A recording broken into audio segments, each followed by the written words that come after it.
which we've also highlighted in the report. So there's geographical gaps.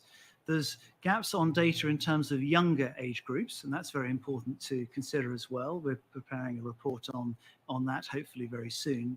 And also, we are just aware that in the higher income countries, we have relatively little in the way of data. So that is actually highlighting where we need to focus our efforts over the coming years. But all in all, it's a very, very strong position that we're in, and to essentially push forward the effective refractive error coverage and effective cataract surgical coverage as indicators for which we have good data and that we can progress. Thank you. Thank you very much, Rupert. I think it's important to note what you emphasized there. When the statisticians meet here in 2025, they will already be asking, where is this being measured? How effective is it? What are the data points? And how long has it been collected? And from what you have explained, there is a wealth of knowledge already available. And it will not be up to us in the UN system and the member states to put pressure on the Statistical Commission, but also civil society. I recall from the previous round of indicators negotiation, without civil society, we would not have had many of the health indicators included. And so I think it's very good to give the next turn to speak to Dr. Babar Qureshi, who is also from Pakistan. And he is a leading advocate for inclusive eye health and neglected tropical diseases. Babar, can you tell us how you are going to keep everyone's feet to the fire and why civil society is indispensable? Thank you very much. First of all, thank you for the invitation to be on this panel today. I think the civil society plays a very key role in any country. And one of the key things is that the civil society members come together and take part in advocacy to the member states and to ministries of health. And that's where all this data that is being generated becomes very handy and very, very useful. We have seen this in practice, that governments are always very receptive to data and decisions which are based on evidence. Secondly, the civil society needs to partner with governments. I actually do not know of any organization that has the infrastructure to deliver eye health right to the grassroots except the governments. So the ownership always needs to belong to the governments, and the civil society becomes a very good partner to the government. And therefore, the leadership being provided by the government. And most importantly, again, that the services that are provided should stay sustainable. So there is a huge amount of government domestic financing involved as well. So that needs to be advocated for at the same time, so that not only the civil society acts as a catalyst, but actually brings the whole government into action, prioritizing eye health. Thank you. Thank you very much, Babar. I think, as you said, ownership belongs to the national governments. So it's only fitting that the final words, the closing remarks, will be delivered by a government representative. And it's a privilege to introduce one of the most patient permanent representatives here, who has listened to the whole conversation, Ambassador Mitch Fifield of Australia. Well, thank you so much, Werner, colleagues. What we're talking about here today isn't just a priority for Australia, it's also a personal priority for me as a former Australian Minister for Disabilities. And it's great to see Jennifer here from the Fred Hollows Foundation, who I worked with closely in my previous incarnation. Can I thank our speakers, Aubrey, for your tremendous leadership here in New York. Stuart, for a very crisp presentation of the report in a wonderful Australian accent. Martin, thank you for your very personal perspective, which you've shared with us. Alakos, can I say, after you spoke, I think we all felt like storming the barricades and getting on with it. So greatly appreciated. And thanks also to Mark, Salma, Rupert, and Moa for your contributions today. Well, as we all gather to leave here today, I want you to be excited and I want you to be enthused. Good things can and do happen in the UN, and when they do, we have to embrace and promote the good, the practical, and the positive things that the UN and member states do. And one of those was the GA resolution, which many have mentioned, Vision for Everyone, which Australia was proud to co-sponsor. And I think the resolution was important because it marked a significant turning point in our collective efforts to address sight loss. We know it's an issue that affects almost 1 billion people. I mean, it's easy to say 1 billion people, but think about it, 1 billion people. It is a staggering statistic. Also staggering is the fact that 90% of vision loss is in low and middle income countries. And that's why the resolution was such an important demonstration that member states get it, that member states get that eye health and preventing vision impairment directly contributes to achieving the SDGs, that the SDGs aren't just these lovely numbers on a coloured poster on our wall, but they actually really are about individuals and their quality of life. I can go through a number of statistics about how addressing vision loss, cataract surgery affects, and also provision of glasses improves the well-being, the education, the work, the broader economy. We all know those statistics. But the important thing is that passing the GA resolution and also the resolution passed in the World Health Assembly, it was just the start of the journey to make universal service a reality. We all know that COVID has caused grief to the SDGs. Part of the way forward, part of the way to get back on track is to embrace universal health coverage, UHC. It's a WHO priority. It's an Australian priority. Eye care is an important part of that. And just from an Australian perspective, a practical example of things that member states can do is our partnership with the Fred Hollows Foundation, which allows Australia to bring specialist skills in eye health to international communities in need. So bring on UHC, bring on affordable eye care. Today's report is an important contribution to what we all want to achieve. We can do this. We must do this. Here endeth the lesson. Thank you.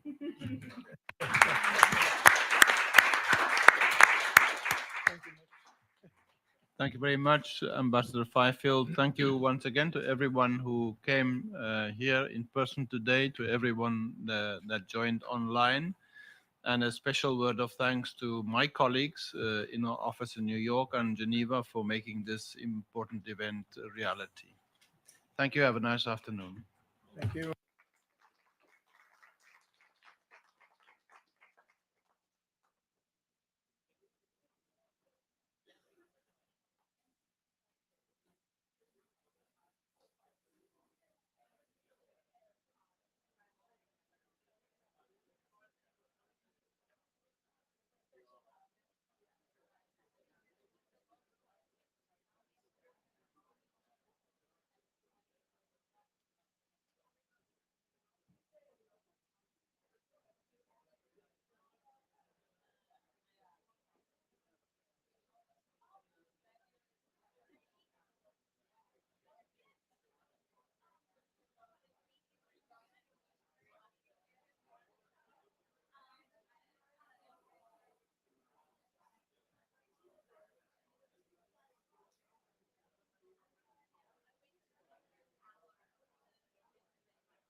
But it doesn't have to be like that.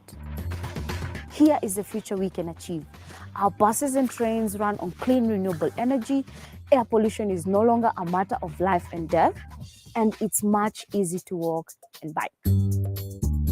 Our buildings are resilient and energy efficient. They are made of green materials. And our cities are zero waste. We no longer send tons and tons of garbage to landfill or dump it in the oceans. For example, here in Nairobi, where I live, I have created a company that will turn plastic waste into plastic bricks for construction. There are many cool ways to build green.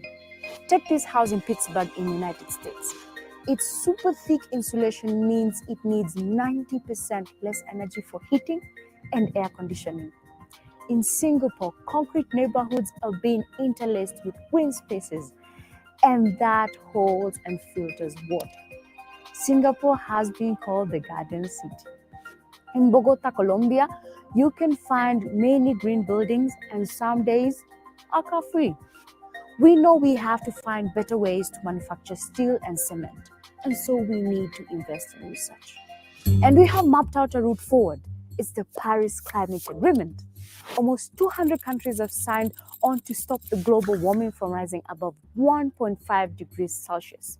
And dozens of cities have pledged that all new buildings will be net zero carbon by 2030. We have the know-how to transform our cities. Let's do it. Please support us by posting your support for #ClimateAction.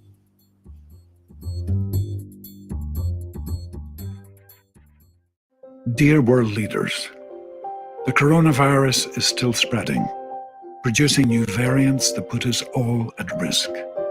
For children, this means more school closures, economic insecurity, and worse healthcare. This pandemic won't be over anywhere until it's over everywhere. But right now, low-income countries don't have enough vaccines. Yet by August, G7 countries will have enough doses to donate 20% of their vaccines. That's over 150 million doses, and still stay on track to vaccinate their adult population. We can and must get vaccines to every country fast. If we don't, we risk extending the pandemic and setting back decades of progress against extreme poverty, malnutrition, vaccine-preventable deaths, and unequal opportunity for girls. Girls have been especially affected by lockdowns and school closures. To help them recover, G7 leaders must also endorse commitments to get 40 million more girls in school and 20 million more girls reading by age 10 by 2026. With children's lives, rights, and futures in the balance, you must agree to actions that will end this pandemic for good and build a future where all children are happy, healthy, and protected. Donate doses now. Endorse the Girls' Education Declaration.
This week, the COVAX facility will deliver its 65 millionth vaccine.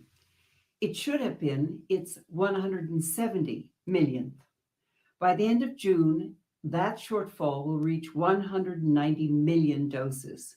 The COVID-19 pandemic is far from over. Successfully vaccinating one country does not end a global pandemic, and the clearest path out is to get vaccines to every country.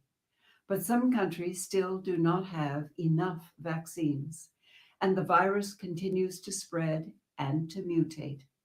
Health systems are struggling, and we are facing limited production capacity and lack of funding. This threatens us all. We need countries with excess doses to donate those doses now. As G7 leaders meet next month, we urge them to pool excess supplies and support our call to expand manufacturing capacity globally, including through the proactive partnering and transfer of both intellectual property and technology. By sharing doses, supplies, intellectual property, and technology, we can get closer to stopping the spread in every country and ending this pandemic for everyone.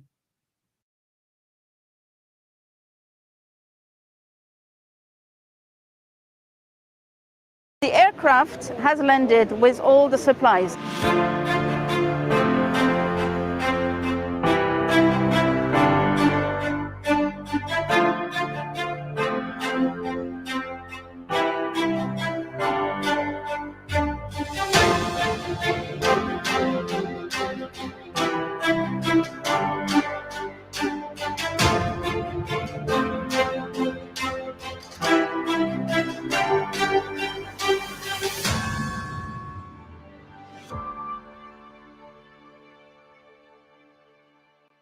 Every loving connection we make with our child helps build their brain and shapes the way they think, feel, act, and learn throughout life. Their happiness, ability to believe in themselves, to be resilient and learn are all tightly bound by these connections. As parents, our own mental health is so important for building these connections. It's never been an easy job, and the COVID-19 pandemic has resulted in parents and caregivers carrying an even heavier mental load as they battle to keep children learning and their families functioning. Self-care is important, but it's not enough. Parents need support, and we need to care for each other. That's why with UNICEF, I want to thank and support parents and caregivers in doing the most important and hardest job in the world.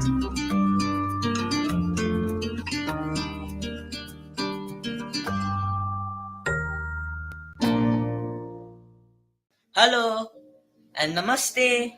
Here I am, Astitwa Sambi Limbu, once again from Nepal. The second wave of pandemic has hit our country hard.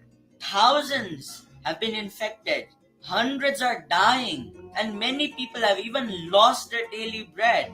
Yet, we haven't let our spirits be dampened. We haven't given up. We are taking safety measures. When I go cycling these days, apart from my usual gear, I also take a sanitizer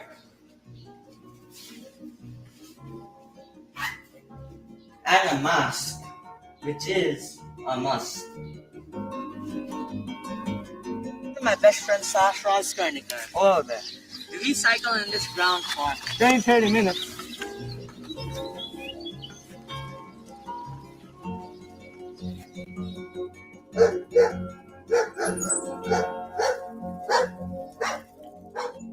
I love reading books, and these two, they always accompany me. Remember, I adopted this dog last year, and his name is Loxon. And this dog, her name is Isabel, and she's always been with me since the beginning.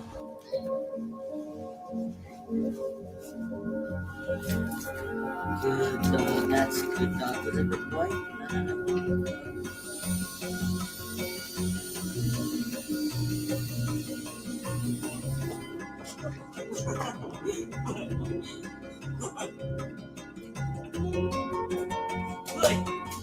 So here we have a common Nepali platter in most Nepali households. So we have rice, sag or leafy vegetables, meat, potatoes, salad, papadum, as well as dal. Some people may prefer to eat achar, but not me. So anyways, here I dig in. We are confident that we will overcome this misfortune and that our lives will return to normalcy soon.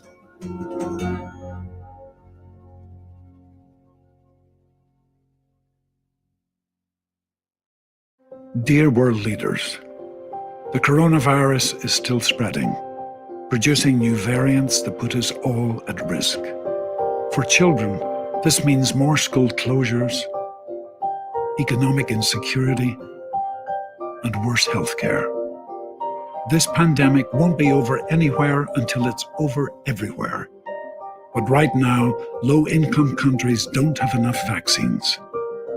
Yet by August, G7 countries will have enough doses to donate 20% of their vaccines. That's over 150 million doses, and still stay on track to vaccinate their adult population. We can and must get vaccines to every country fast. If we don't, we risk extending the pandemic and setting back decades of progress against extreme poverty, malnutrition, vaccine-preventable deaths, and unequal opportunity for girls. Girls have been especially affected by lockdowns and school closures. To help them recover, G7 leaders must also endorse commitments to get 40 million more girls in school and 20 million more girls reading by age 10 by 2026. With children's lives, rights, and futures in the balance, you must agree to actions that will end this pandemic for good and build a future where all children are happy, healthy, and protected. Donate doses now. Endorse the Girls' Education Declaration.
This week, the COVAX facility will deliver its 65 millionth vaccine.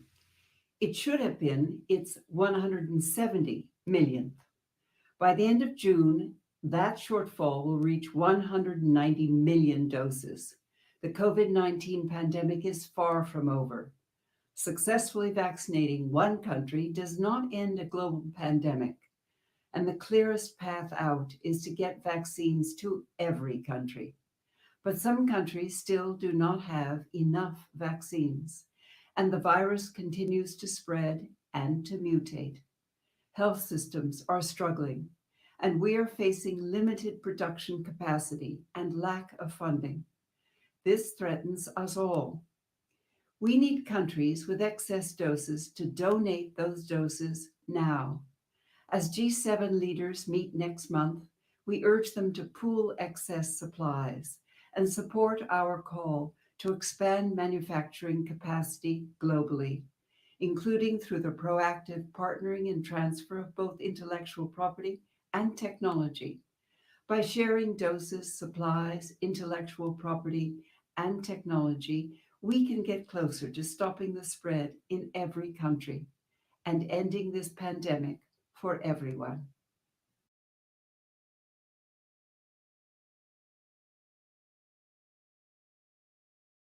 З дитиною дуже складно добиратись. 4 місяці всього. Плаче, не розуміє, що коїться. Сьогодні весь день в пошуках. Так уже втомились, хочеться нарешті відпочити.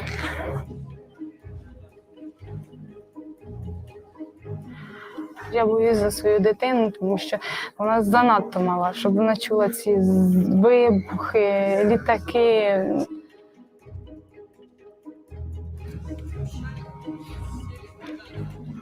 Найважче мені було усвідомити, що так швидко треба покинути свою країну. Не знаєш, що, куди і як.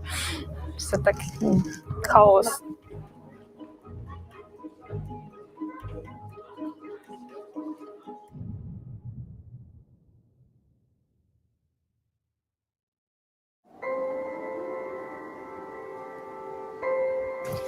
– 24 лютого. Цей день запам'ятає, напевно, кожен українець. Коли ми всі підскочили зі свого ліжка під слова «Прокидайся», почалася війна. Хтось прокинувся під звуки пострілів та вибухів. День, який ми планували провести, як завжди, на роботі, в школі, в дитячих садочках з друзями, перетворився на постійний страх, перебування в укриттях, біль та постійні сирени.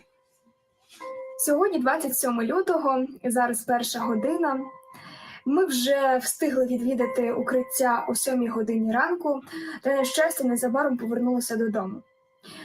Я навіть встигла нафарбуватися та привести себе в порядок вперше за ці страшні 4 дні, щоб записати цей відеосюжет.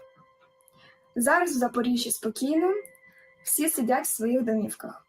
Доброго вечора, якщо його ще можливо назвати добрим. Сьогодні вже 28 лютого.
Good afternoon. My name is Martin Kimani. I'm Kenya's permanent representative to the UN, and thank you for giving me the opportunity to have this stakeout on the briefing we're just about to hear on Colombia. The reason for the stakeout is that Kenya is nearing the end of its term on the Security Council, and the conflict situation in Colombia has been one of our closest priorities in terms of the attention and the priority that we have given it. We want to, of course, in the first place, congratulate His Excellency Gustavo Petro and Vice President Marquez for their electoral victory and the extent to which their administration has prioritized the implementation of the final peace agreement. When Kenya joined the Council in January of last year, one of our priorities was to speak out on behalf of Africa and its peoples. To do so required, in our interpretation, to speak for the African diaspora as it is defined by the African Union, and that includes all people of African descent throughout the world, including in Colombia. For that reason, we took a special interest in the status and situation of Afro-Colombians, their economic, political, and security well-being, and we raised these issues in the Council. We're very happy as a delegation that the Security Council was positive and responsive to our raising awareness on the importance of inclusion as a criteria for the protection of peace and security. Today, the specific issues that will point to that commitment when it comes to Colombia is on the implementation of the ethnic chapter.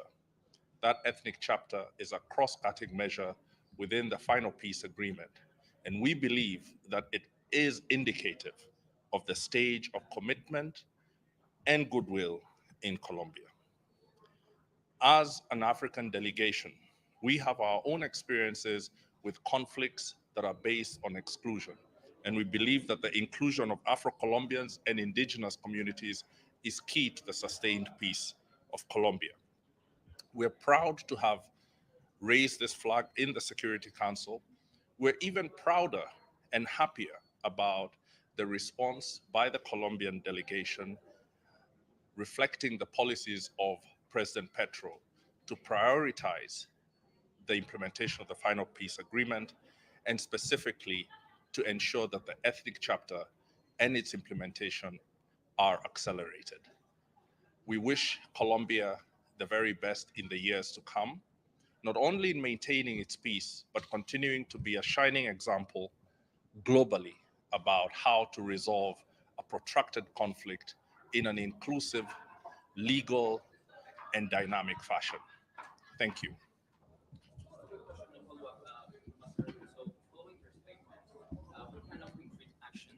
Would you like to see from the new Colombian government so they help and support that process of creating a peace-building process that is more inclusive and that helps, in particular, the interests of the Afro-Colombian communities? What do you think it should be done? What would you like to see?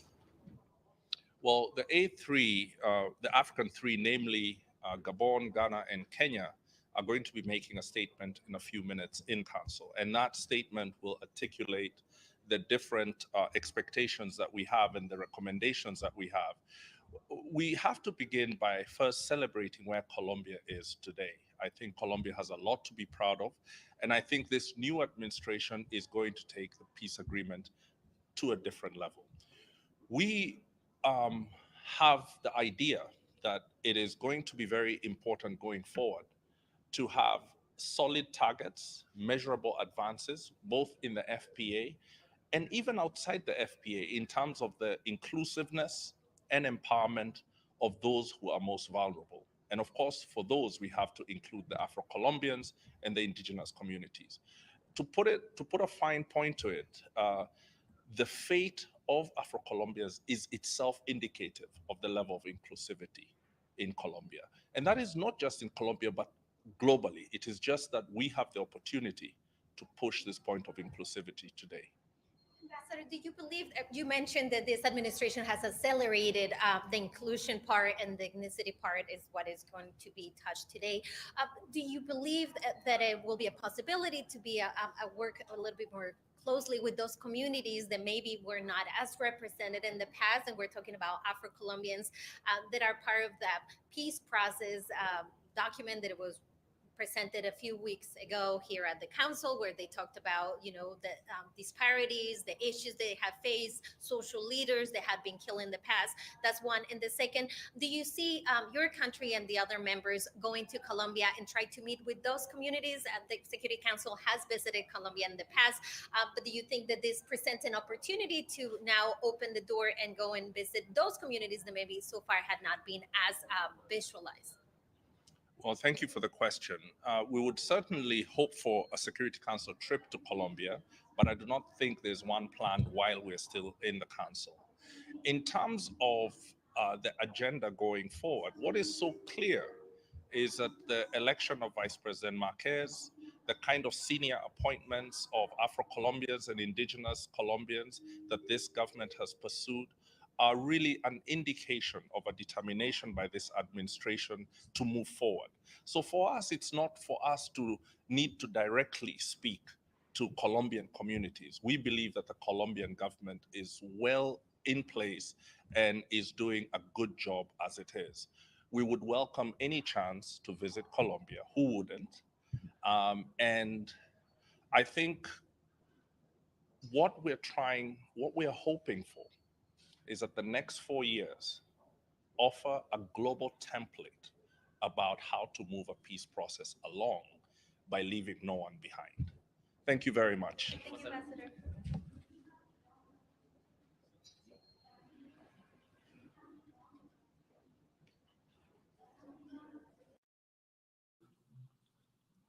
It reaffirms the principle that might does not make right. And we call upon every member of this assembly to vote in favor of the resolution. Canada unequivocally condemns the so-called referenda by the Russian Federation in the illegally occupied regions of Donetsk, Luhansk, Kherson, and Zaporizhzhia in Ukraine. These are yet another blatant violation of international law by the Russian Federation. Millions have been either killed or wounded or forcibly displaced by this war of Russian aggression. The latest barrage of missile attacks against civilian infrastructure in Kyiv and cities that Russia now claims as its own through its sham referenda revealed to all of us to see. It's apparent. It's there. The true nature of this war. This is not a special military operation. It is a war to punish and ultimately to destroy Ukraine. We all know, everyone in our heart of hearts knows, every country knows, that an election that is held at the barrel of a gun can be neither free nor fair. We know that. We know that when someone points a gun at your head and tells you you must vote, we know it's not free and we know it's not fair. Yet President Putin has claimed that these so-called referenda reflect what he calls the will of the people in these illegally occupied territories, that they were somehow miraculously in 2 days after being called, 2 days after being called, that they're being carried out in line with democratic standards. He's alleged that they are somehow consistent with the UN Charter, as if the UN Charter means nothing. The reality is that nothing could be further from the truth than what the president has said. This is illegal invasion. It is illegal occupation. It is illegal annexation, all at gunpoint, not democracy. Les actions de la Fédération de Russie. The Russian Federation's actions clearly violate the United Nations Charter and customary principles of international law. According to these, no acquisition of territory by the threat or the use of force can be recognized as legitimate. These fundamental principles to which we all adhere and the sovereign equality of all states and the settlement of disputes by peaceful means, and the abstention from the use or the threat of the use of force have never been so threatened as they are today. Here in the corridors of the United Nations, we often speak about precedent. We must not allow another tyrannical precedent, the invasion and annexation, overcome our respect for the primacy of law. We cannot allow the Security Council, to which we have given the primary responsibility for the maintenance of international peace and security, to be fully paralyzed by one permanent member that clearly and publicly aspires to subjugating another state. We are convinced that the majority of countries represented in the Assembly are of the same view, not just the Western countries or Eastern countries. These are the countries coming from all over the world. And this afternoon we will see how far it is countries from the whole world that are rejecting the policy declared by President Putin. This last attempt by President Putin to seize land in the Ukraine is at a scale that has never been seen since the Second World War. The annexed territory, illegally annexed by the Russian Federation, extends for more than 109,000 square kilometers. This is larger than the territory of 3 Canadian provinces, and we are a geographical giant. It's larger than more than half of the UN member states have within their internationally recognized borders. And it's about the same size as those of the 3 Baltic states, which were illegally annexed by Stalin in 1940.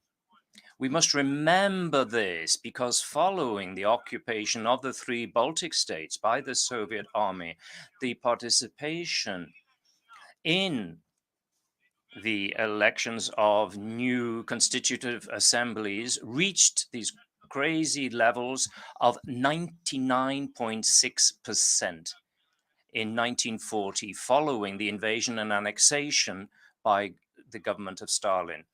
Now, this figure, 89%, this ironically and strangely resembles the outcome of the so-called referenda, which have been held in the illegally occupied regions of the Ukraine, which Russia has attempted to annex. Mr. President, the imperial habits last a long time, and President Putin is trying to bring back the imperial past to Russia by invading and occupying and annexing and subjugating.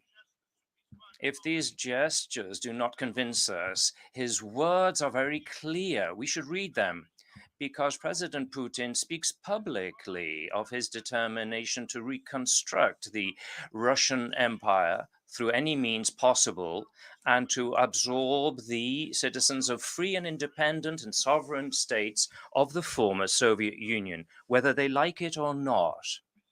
However, President Putin and the representatives of the Russian Federation in this hall have the audacity to say that they are operating in line with the United Nations Charter and international law.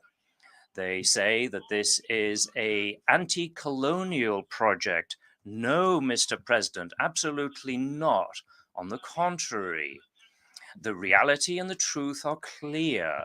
This aggressive war by Russia goes against the principles that lie at the heart of the United Nations Charter. If we read the words of the Charter itself, they're there. I have them here. Article 2. I will read it in English. The organization is based on the principle of the sovereign equality of all its members. All members, in order to ensure to all of them the rights and benefits resulting from membership, shall fill in good faith the obligations assumed by them in accordance with the present charter. All members shall settle their international disputes by peaceful means in such a manner that international peace and security and justice are not endangered. President Putin would have us believe that there is some kind of conspiracy against the Russian Federation. This concept was recycled late this morning by the representative of another country, that somehow something called the West is seeking to violate Russia's sovereignty and territorial integrity. The West didn't create the charter. The Soviet Union signed the charter. China signed the charter. It wasn't created by the West. It was created by the member states at that time. And we need to understand that there is no grand conspiracy against Russia. The international community is not anti-Russian. Russia is facing the consequences of its own actions. That is to say, launching an illegal and disastrous further invasion of Ukraine on the basis of President Putin's desire for an empire that is long since gone. And as I said in French, apparently imperial habits die a very hard death. As Russia makes claim of Russophobia, sort of like the kid who kills his parents and then goes to the court and says, "Help me out, I'm an orphan." There is no Russophobia.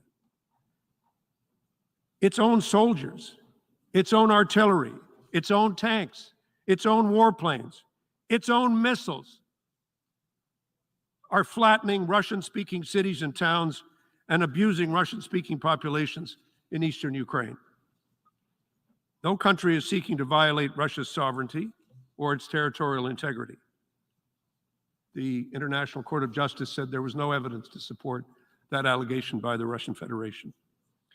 Instead, it is Russia that has twice violated Ukraine's sovereignty and territorial integrity since 2014. Russia has similarly violated the sovereignty and the territorial integrity of both Georgia and Moldova. Russia says, oh, we're speaking the language of sovereignty and political independence and territorial integrity, and it claims that it's a friend of the Charter. The reality is today, there is no greater threat to the purposes and the principles of the UN Charter than Russia's war of aggression against Ukraine and its annexation that has taken place in the last few days. No one is bent on Russia's destruction. The Ukrainian people are valiantly defending themselves to secure their freedom and their survival from Russia's war of aggression. Together with many of our allies and partners, we in Canada are taking what we believe are proportional and necessary steps in response, including supporting Ukraine with the means to defend itself from Russia's aggression and to reclaim its territory. It can be argued and shown that Article 51 of the Charter, in fact, anticipates a situation just like this, because it says very explicitly, nothing in the present Charter shall impair the inherent right of individual or collective self-defense if an armed attack occurs against a member of the United Nations, until the Security Council has taken measures necessary to maintain international peace and security. We do not seek Russia's destruction.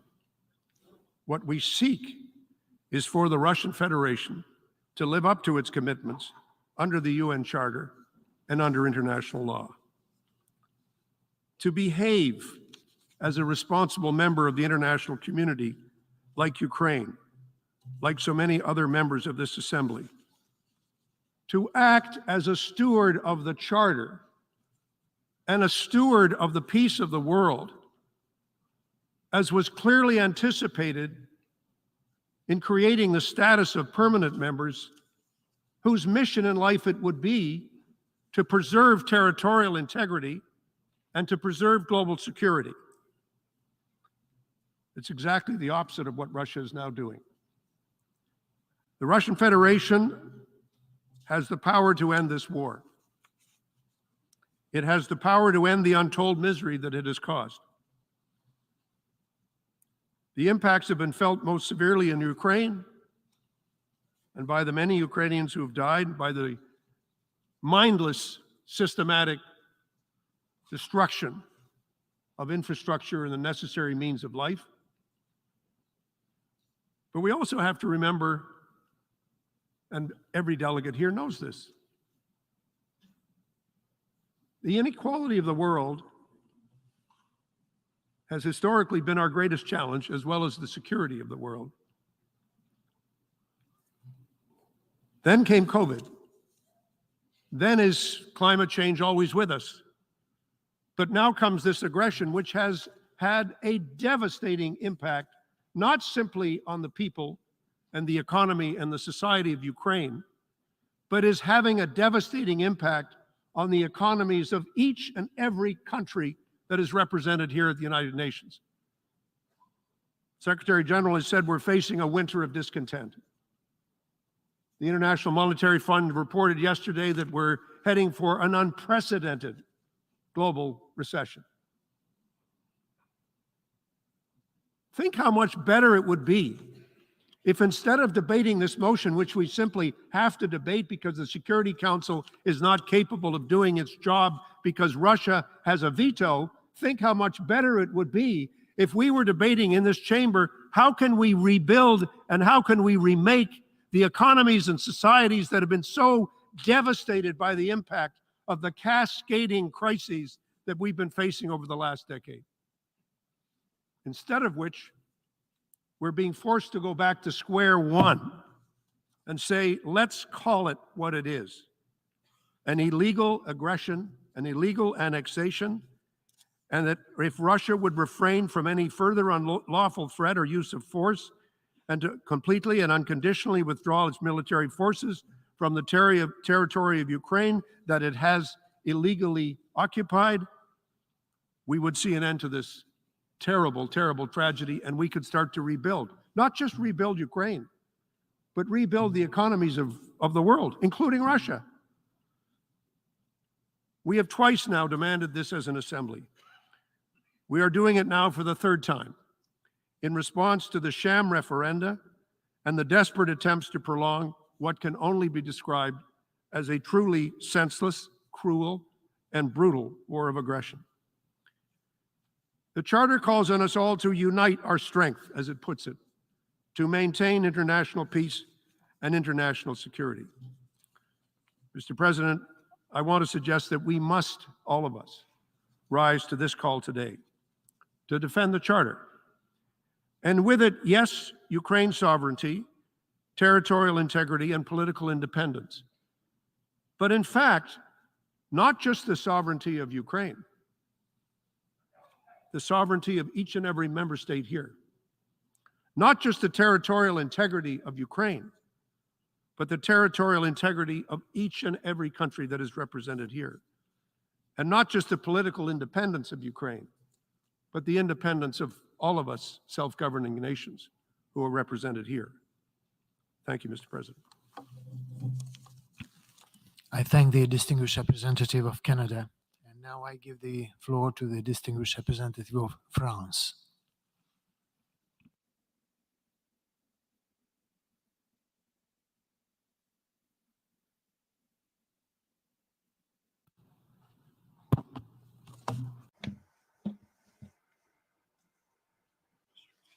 Mr. President, today's debate is a straightforward one. It can be summed up in one sentence. Do we want to defend the principles of the United Nations Charter? This question concerns us all, since the Charter is the cement that binds the United Nations organization. It guarantees the peaceful coexistence of sovereign states. Now, in attacking Ukraine, Russia has not only unleashed an atrocious war with global repercussions in food, energy, economic, and nuclear terms, but she has also deliberately violated the most basic principles of international law. That was stated totally unambiguously by the International Court of Justice, which already on the 16th of March ordered the suspension of Russian military activities in Ukraine. It has to be said that Russia has in no way respected that decision. The forceful acquisition of territory must be a subject of concern for each member state of this assembly. By invading its neighbor, Russia has decided to open the way towards other wars of annexation. What is happening today in Europe could happen elsewhere tomorrow, in Asia, in Africa, Latin America. We must be conscious of this. Mr. President, while Russia continues to deliberately bomb in an intentional and indiscriminate way towns and civilian infrastructure, and as it multiplies the abuses that clearly constitute war crimes, France will never resign itself to a world in which force overrides law. It will never recognize the fake referenda nor the illegal annexation of entire swathes of Ukrainian territory. France will continue to support Ukraine, its sovereignty, and territorial integrity as long as necessary. That is why France has worked with its partners during a transparent and inclusive process to draft a text that everyone should be able to support. This text is concise. It condemns the annexation of territory conquered by the use of force. We are all basically faced with a simple choice: accept war or defend peace. It's not a question of choosing one side, but of maintaining international order and its values. Abstention is not an option. France encourages, therefore, all members of the United Nations to defend the Charter and its universal principles. Thank you. I thank the distinguished representative of France. And now I give the floor to the distinguished representative of China.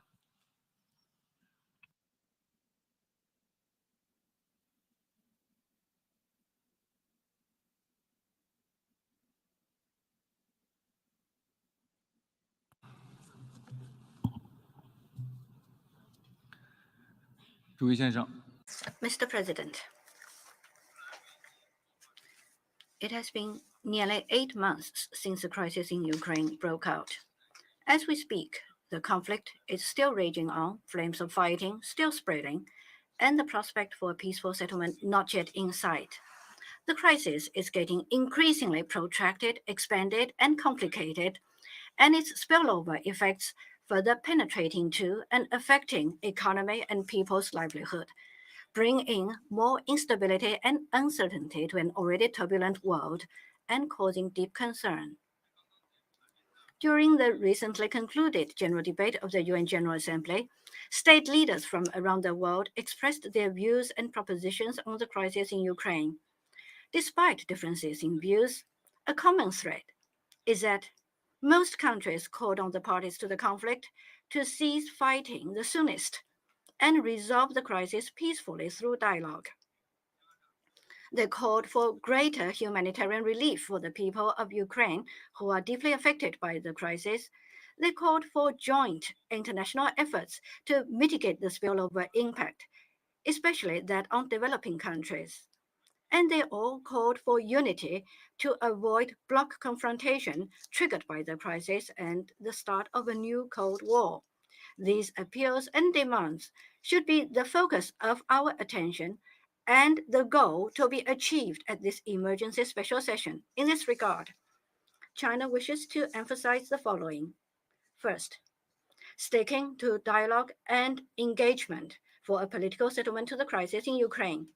China is deeply worried about the recent intensification of ground conflicts and deplores the civilian casualties and damages to civilian facilities thus caused. What is urgent now is to guide the parties concerned to exercise restraint, avoid escalation of conflicts, prevent confrontation from getting out of control, and de-escalate the situation. In the final analysis, the Ukraine crisis has to be resolved peacefully, However daunting the difficulties and challenges are, the door to political settlement shall not be closed, diplomatic negotiations shall not be stalled, and efforts to stop hostilities and promote peace talks shall not be slackened. The international community must encourage the parties concerned to relaunch peace talks as soon as possible, incorporate reasonable concerns into negotiations, put feasible options on the table, and create conditions and a space for cessation of hostilities and settlement to the crisis. Second, increasing humanitarian relief and alleviating the plight of the civilians affected. Since the outbreak of the crisis, the humanitarian situation in Ukraine has been deteriorating, and the coming long winter will further aggravate their difficulties. China commends Ukraine's neighboring countries for hosting millions of refugees and supports the UN and international humanitarian agencies in assisting Ukraine and helping share the burden of its neighbors based on the principles of humanity, neutrality, impartiality, and independence. Parties to the conflict should strictly observe international humanitarian law, refrain from harming innocent civilians, give priority to protecting women, children, and other vulnerable groups, facilitate evacuation and land cooperation with regard to humanitarian aid. China calls on the international community to increase humanitarian assistance to Ukraine and its neighboring countries to ensure proper resettlement of the people affected by the conflict. The safety and security of nuclear facilities cannot be compromised, not even by the smallest margin. We call on all parties concerned to exercise restraint and prevent any occurrence of irreparable humanitarian disaster. Third, strengthening solidarity and cooperation to minimize the spillover effects of the conflict. The interwoven impact of COVID-19 pandemic and the crisis in Ukraine has exposed all countries in the world, developing countries in particular, to a myriad of challenges, including food security, energy security, and financial security, making it all the more difficult to realize the 2030 Agenda for Sustainable Development. All-out and indiscriminate sanctions will not help solve the problem. Instead, they will only disrupt the stability of global supply and industrial chains, amplify the spillover effect of the crisis, and affect the normal life of the world people. The conclusion and implementation of the Black Sea Grain Shipment Agreement has played a positive role in stabilizing global food prices and in improving food supply in developing countries. We encourage more such efforts and look forward to more similar arrangements. We call on the international community, the UN in particular, to keep development high on the international agenda, diffuse the spillover effects of the crisis in Ukraine, help developing countries overcome difficulties, and prevent the hard-won development gains from going down the drain. Fourth, abandoning the Cold War mentality and preventing the world from falling into division. The crisis in Ukraine shows once again that clinging to the Cold War mentality and bloc politics, creating bloc confrontation and pursuing absolute security will not bring peace, but will only lead to conflicts, which serves no one's interests. At a time when the world needs unity and cooperation to overcome difficulties, it is irresponsible and dangerous to focus on ideological differences, intimidate and force other countries to take sides, create isolation and exert pressure, and engage in decoupling and chain cutting. We must draw lessons from history, reject division and confrontation, uphold solidarity and cooperation, practice multilateralism, and jointly safeguard the international system with the UN at its core and the international order based on international law, with a view to promoting world peace and development. Mr. President, the General Assembly, as the most representative organ of the United Nations, should play an active and constructive role on the issue of Ukraine by bridging differences and forming consensus, garnering the greatest synergy for peace talks, and finding the greatest common factor among member states. We have always believed that any action taken by the General Assembly should be conducive to the de-escalation of the situation, should be conducive to the early resumption of dialogue, and should be conducive to the promotion of a political solution to this crisis. The draft resolution submitted to this emergency special session for voting will not help achieve the above-mentioned objectives. Therefore, the Chinese delegation will abstain. Moreover, The Chinese delegation wishes to point out that the work of the GA should be conducted in full accordance with the rules of procedure and should reflect fairness and impartiality. With regard to procedural issues, the views of member states should all be fully expressed and their motions should all be given equal weight. Mr. President, on the question of Ukraine, China always maintains that the sovereignty and territorial integrity of all countries should be respected, that the purposes and principles of the UN Charter shall be observed, that the reasonable security concerns of all countries should be taken seriously, and that support should be given to all the efforts aimed at peaceful solutions. As a responsible country, China will always stand on the side of peace. We will work with the international community and play a constructive role in de-escalating the situation and seeking a political solution to the crisis. Thank you, Mr. President. I thank the distinguished representative of China. And now I give the floor to the distinguished representative of the United States of America.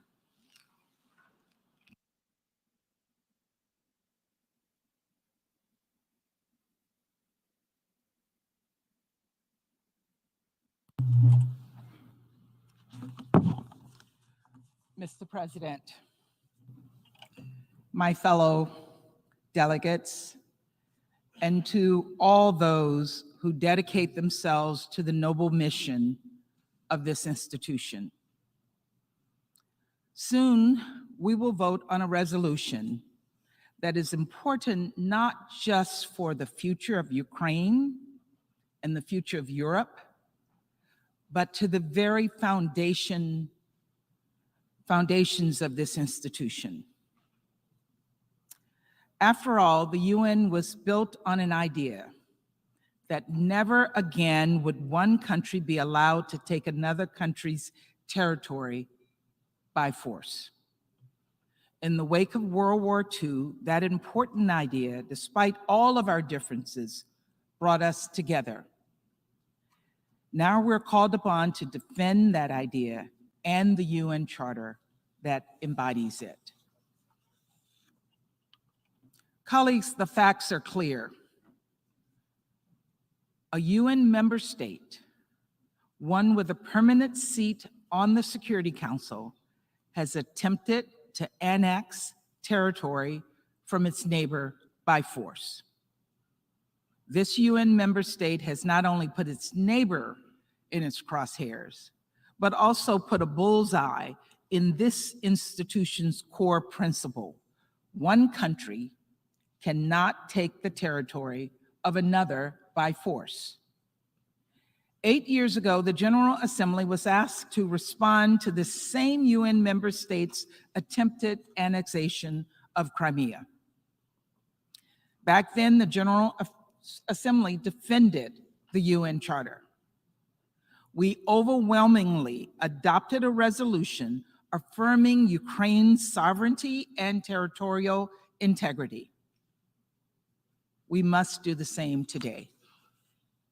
As in 2014, Russia is testing the resolve of the world to stand up for the core principles of international law. How else do you explain the flagrant disregard of the values of sovereignty, territorial integrity, and peace and security? How else do you explain the horrific attacks on civilians and civilian infrastructure that we've seen this week? How else do you explain the saber rattling from Putin and his veiled threats of deploying nuclear force? These are threats against this institution. They are threats against all of us. We've heard countries underscore the need to pursue solutions that lead to dialogue and peace. Believe me, there is nothing we would like to see more than peace. I would like to stop seeing craters in Ukrainian playgrounds where swings used to be. We would like to stop seeing dangerous attacks on the city of Zaporizhia, which threaten civilians. We would like to stop seeing Russia commit war crimes. The path to peace does not run through placations. The path to peace does not involve turning the other way in the face of these flagrant violations. Peace does not and has never come from silence. The only way to bring peace is to stop this aggression, to demand accountability, to stand together with conviction, to show what we will not tolerate. So let us send a clear message today, colleagues. The United Nations will not tolerate attempts at illegal annexation. We will never recognize it. These United Nations will not tolerate seizing a neighbor's land by force. We will stand up to it. These United Nations will not tolerate the destruction of the UN Charter. We will defend it. As the Secretary General said, Russia's actions have no place in our modern world. That is why this resolution calls for peace, and it calls for de-escalation.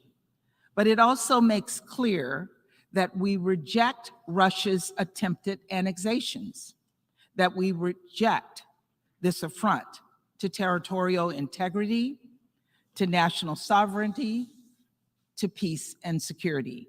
We reject it because we believe in the United Nations. We believe that the fundamental guardrails of the international system protects us all. Today it's Russia invading Ukraine, but tomorrow it could be another nation whose territory is violated. It could be you. You could be next. What would you expect from this chamber? Our message is loud and clear. It does not matter if you as a nation are big or small, rich or poor, old or new. If you are a UN member state, your borders are your own and are protected by international law. They cannot be redrawn by anyone else by force. This is why all of us together built this institution, and that is why we must defend it here and now. Colleagues, today, the United States will proudly vote yes on this resolution. And we urge every country to do the same. And not because we're asking you to do it, but because you know that it is the right thing to do. Let us condemn Russia for its illegal attempted annexations. Let us affirm the borders of every UN member state as they stand. And with the eyes of a worrying world upon us, let us renew our promise, as the UN Charter says, to be good neighbors in the pursuit of a peaceful world. Thank you. I thank the distinguished representative of the United States. And now I give the floor to the distinguished observer of the observer state of the Holy See.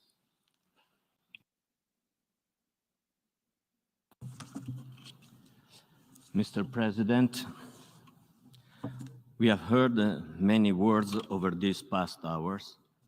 The Holy See is taking the floor with a succinct and heartfelt plea to end the madness of this conflict, that with every ongoing hour takes innocent lives and deepens the wounds among peoples, destroying the mutual trust upon which the international order depends. Just a few days ago, Pope Francis made this heartfelt appeal, and I quote, "In the name of God and in the name of the sense of humanity that dwells in every heart, I renew my call for an immediate ceasefire. May weapons be silenced, and may conditions be sought for the start of negotiations that will lead to solutions that are not imposed by force, but consensual, just, and stable." His Holiness clearly indicated that solutions must be based on respect for the sacrosanct value of human life, as well as the sovereignty and territorial integrity of each country. Having addressed a direct appeal to the presidents of the Russian Federation and Ukraine, as well as to all the protagonists of international life and the political leaders of nations, Pope Francis stressed that we, gathered here in this chamber, have a role to play and must do everything possible to bring an end to the war without allowing ourselves to be drawn into dangerous escalations and to promote and support initiatives for dialogue. These words take on greater weight with the added threat of nuclear escalation. It makes even more urgent the transformation of the heart of those who hold the outcome of the war in their hands, so that the hurricane of violence may cease and peaceful coexistence in justice may be rebuilt. The affirmation of the clear principles of international law that are underlined by the resolution before us and are clearly enshrined in the UN Charter should be understood as opening a path to a just and peaceful solution, and not as a way to aggravate the conflict, which has already created too many victims. From this hall, may the clarion call of Pope Paul VI sound out again. Jamais plus la guerre, jamais plus. No more guerre, no more war, no more. Thank you, Mr. President.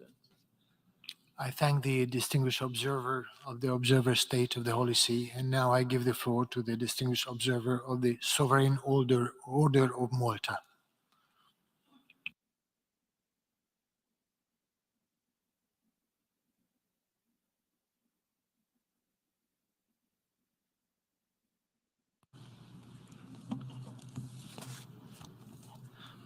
Mr. President, Excellencies, distinguished colleagues, we are now at the conclusion of a strong and dramatic debate driven by conflict and suffering, aggrandizement and force.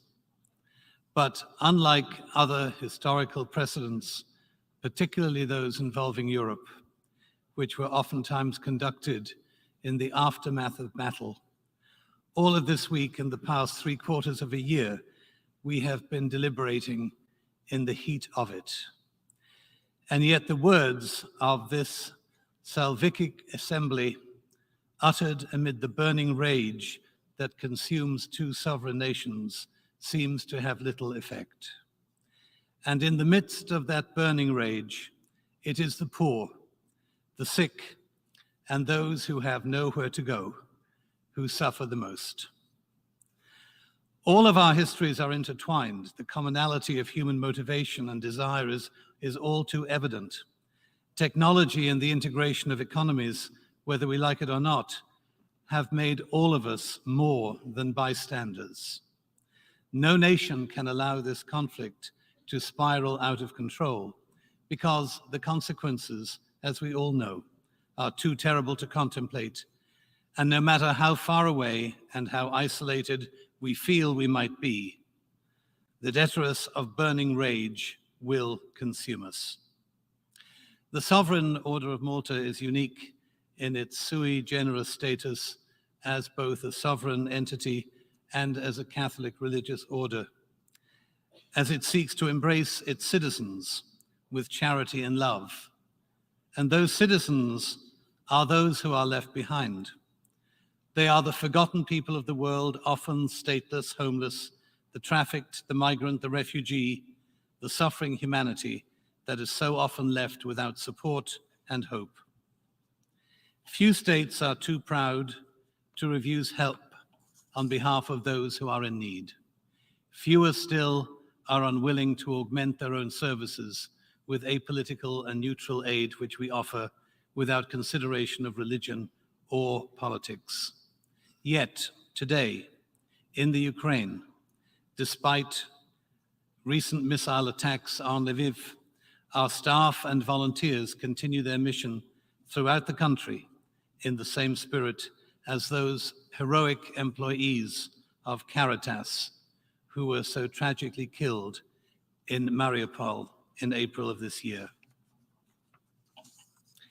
Mr. Chairman, we recognize that this debate will shortly close, but we wish to appeal for a cessation of hostilities on behalf of those millions of innocent civilians suffering through no fault of their own. A father crying over a wife killed during a missile attack, an elderly woman crippled and confined to bed while gunfire rages outside her flat, a mother laying to rest her only son, a soldier killed in battle, a child bereft of parents alone. When these vignettes become the norm, and when the innocent see no way out of their pain, then we fail the United Nations Charter. That is a beacon of light that brings us all together. Don't let that charter be consumed by burning rage. Collectively, Mr. Chairman, we are better than that, much better than that. Thank you. I thank the distinguished observer of the Sovereign Order of Malta. And ladies and gentlemen, we have heard the last speaker in the debate on this item. We shall now proceed to consider draft resolution A/ES 11/L5. Before giving the floor for explanation of vote before the vote, may I remind delegations that explanations of vote are limited to 10 minutes and should be made by delegations from their seats. I give the floor to the distinguished representative of the Russian Federation. Mr. President, dear colleagues, during the meeting on October 10th, we already talked about the reasons and goals for holding referendums in the Donetsk and Luhansk republics, as well as the Kherson and Zaporizhia regions. On September 28th, the final results of the referendums were tallied, and the vast majority of those who voted, that is 99% at the DPR, 98% in the LPR, 93% in Zaporizhia, and 87% in the Kherson region, supported the idea of these regions becoming a part of Russia. Despite the difficult security situation and the provocations of the Kiev regime, the vast majority of voters decided to cast their vote, ranging from 76% in the Kherson region to 97% in the DPR. The results of the vote speak for themselves. The populations of these regions do not want to return to Ukraine and have made an informed and free choice in favor of our country. The referendums were held in full accordance with the norms and principles of international law, no matter how hard our Western opponents or even the Secretary General, who suddenly decided to speak for the entire United Nations without a mandate, may try to prove otherwise. More than 100 international observers from Italy, Germany, Venezuela, Latvia, and other countries who observed the referendum also recognized its outcome as legitimate. Today, however, the General Assembly has been presented with a politicized and openly provocative document that not only ignores all of these facts, but also contains a confrontational charge that could destroy any and all efforts in favor of a diplomatic solution to the crisis in Ukraine. Despite its title, it has nothing to do with the protection of international law and the principles of the UN Charter. By introducing this draft, Western states are pursuing their own geopolitical goals and are once again trying to use the members of the General Assembly as bit players. The expressions of commitment to the protection of international law that you heard today from representatives of the US and other NATO member states are a vivid example of hypocrisy and double standards. It's telling that they have temporarily even stopped mentioning their pet phrase, rule-based order.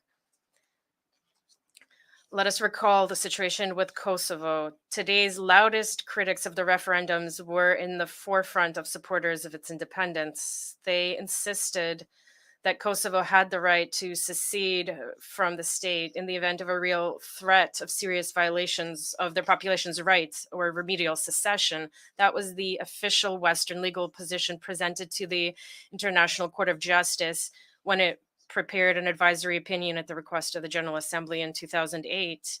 Yet, by 2008, nothing had threatened the Kosovo Albanians for quite some time. Yugoslavia was no longer on the map, and Serbia, which had been bombed and crushed by NATO countries, had a foreign contingent stationed as peacekeepers. No referendums were held in Kosovo. There was simply a declaration of independence adopted by interim self-governing authorities, which had clearly exceeded their remit. Yet, this alone was enough for the West to recognize the independence of Kosovo. Back then, our opponents argued that international law does not prohibit declaring independence. And what do we hear from them today? That Kosovo was different.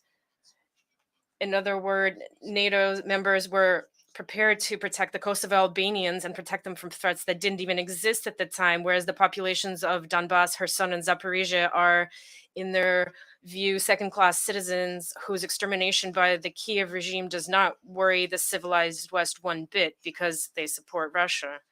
Another example is Washington, which today is the loudest to criticize us and cry out about the territorial integrity of Ukraine. Recently, Washington declared its readiness to use force to protect Taiwan, which is an integral part of the People's Republic of China. It is clear that no sanctity of the principle of territorial integrity exists for the US and NATO member states. They support it only when it suits their interests. Today's draft is simply chock full of these ugly double standards imposed by the West, and now its authors are trying to force the General Assembly to endorse them. The Secretary General is cited, even though no such practice exists in the preparation of GA resolutions, because the statements of the Secretary General do not represent the views of member states. But even leaving this aside, we have never seen our Western colleagues pay the same amount of attention to other statements by the UN Secretary General, where he calls for resolving conflicts in other parts of the world, including those unleashed at the behest of Western states, where women and children are dying and where the economy is suffering. In particular, they stubbornly ignore his call to end illegal unilateral economic sanctions. The West is completely deaf to the problems of the global South and to calls to finally address them. All efforts are thrown at promoting the Ukrainian narrative, but not for the sake of the country's well-being, only in an attempt to harm Russia. Today's draft selectively cites the declarations of principle governing relations between states of 1970. Not a word is said about the rights of peoples to self-determinations, which paved the way for decolonization and made it possible for many states present in this hall today to gain a seat in the General Assembly. Today, they are trying to make you forget that the West opposed this process with all its might while the Soviet Union contributed to it. In recent days, we have all witnessed how the West, driven by neocolonial instincts, unleashed an unprecedented campaign of blackmail and arm twisting against developing states, trying by any means to force to support them the anti-Russian draft resolution.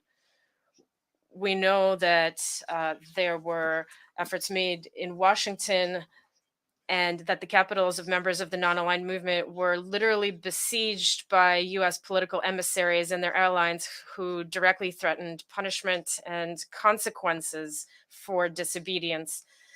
This was even written about in leading Western media. Politico magazine quotes US State Department officials whose words clearly show how Washington and other Western capitals truly feel about the voices of developing countries. Those officials said that when it comes to voting on the anti-Russian draft in the GA, and I quote, "Every Fiji counts, every Palau counts," end of quote. I wonder if the representatives of Fiji and Palau enjoy hearing such quotes. These are all classic methods used by slave owners and colonizers who are used to seeing the world through a colonial prism. I will not conceal the fact that in these days, a number of colleagues from the global South have approached us to tell us about the economic blackmail and direct threats that they have had to endure from the US and European states. It is clear that in this situation, the votes that we will see on our monitors should be seen precisely through the prism of the Western blackmail campaign, which is unprecedented in the GAA. Such methods do not and cannot have a place in the United Nations. Today, we're all present at a truly historic meeting. Before our very eyes, the United States and its satellites are teaching us a lesson in desovereignization live on air. We regret that the unscrupulous Western blackmailers who have been trying to wrestle the votes they need from developing states were aided by the President of the General Assembly, whose procedural maneuvering on October 10th during the first day of the resumed special session not only deprived UN members of the opportunity to vote without coercion through secret ballot, but also gave the blackmailers additional time to carry out their blackmail. I hope that despite all of this, there will be enough states present in this room today that are prepared to stand up to the Western dictate and to vote independently without fear of surveillance from Big Brother. We call on UN member states to take an unbiased look at the current situation and vote against the draft before us. Thank you. I thank the distinguished representative of the Russian Federation. And now I give the floor to the distinguished representative of the Bolivarian Republic of Venezuela. Mr. President, today we are participating in this plenary session as a result of the activation of the mechanism established under General Assembly Resolution 76262, which requires that it be convened. However, we are not obliged to consider, and much less to approve, a resolution on which consultations were never convened, nor were any efforts made to take into account the views and proposals of all the member states of this body. This all shows the clear lack of interest of its proponents in forging a consensus on the text. We are convinced that this method of work will not bring us closer to the objective that should bring us all together equally, that of achieving peace. Mr. President, just over 7 months ago, when we met for the first time in this same room, we alerted the international community to the existence of a triple crisis in Eastern Europe that, if not addressed in a balanced and cautious manner, would lead us to a dangerous phase of heightened tension between nuclear powers, which, given the shift in strategic and security balances, could unleash a conflict of global proportions. Today, we regret that our warnings have gone unheeded and that, far from having been used in recent months to build a path that would put a stop to the escalation of tensions, to bring us closer to a peaceful resolution of the conflict, we now find ourselves at a moment of greater confrontation, greater tension, and greater division.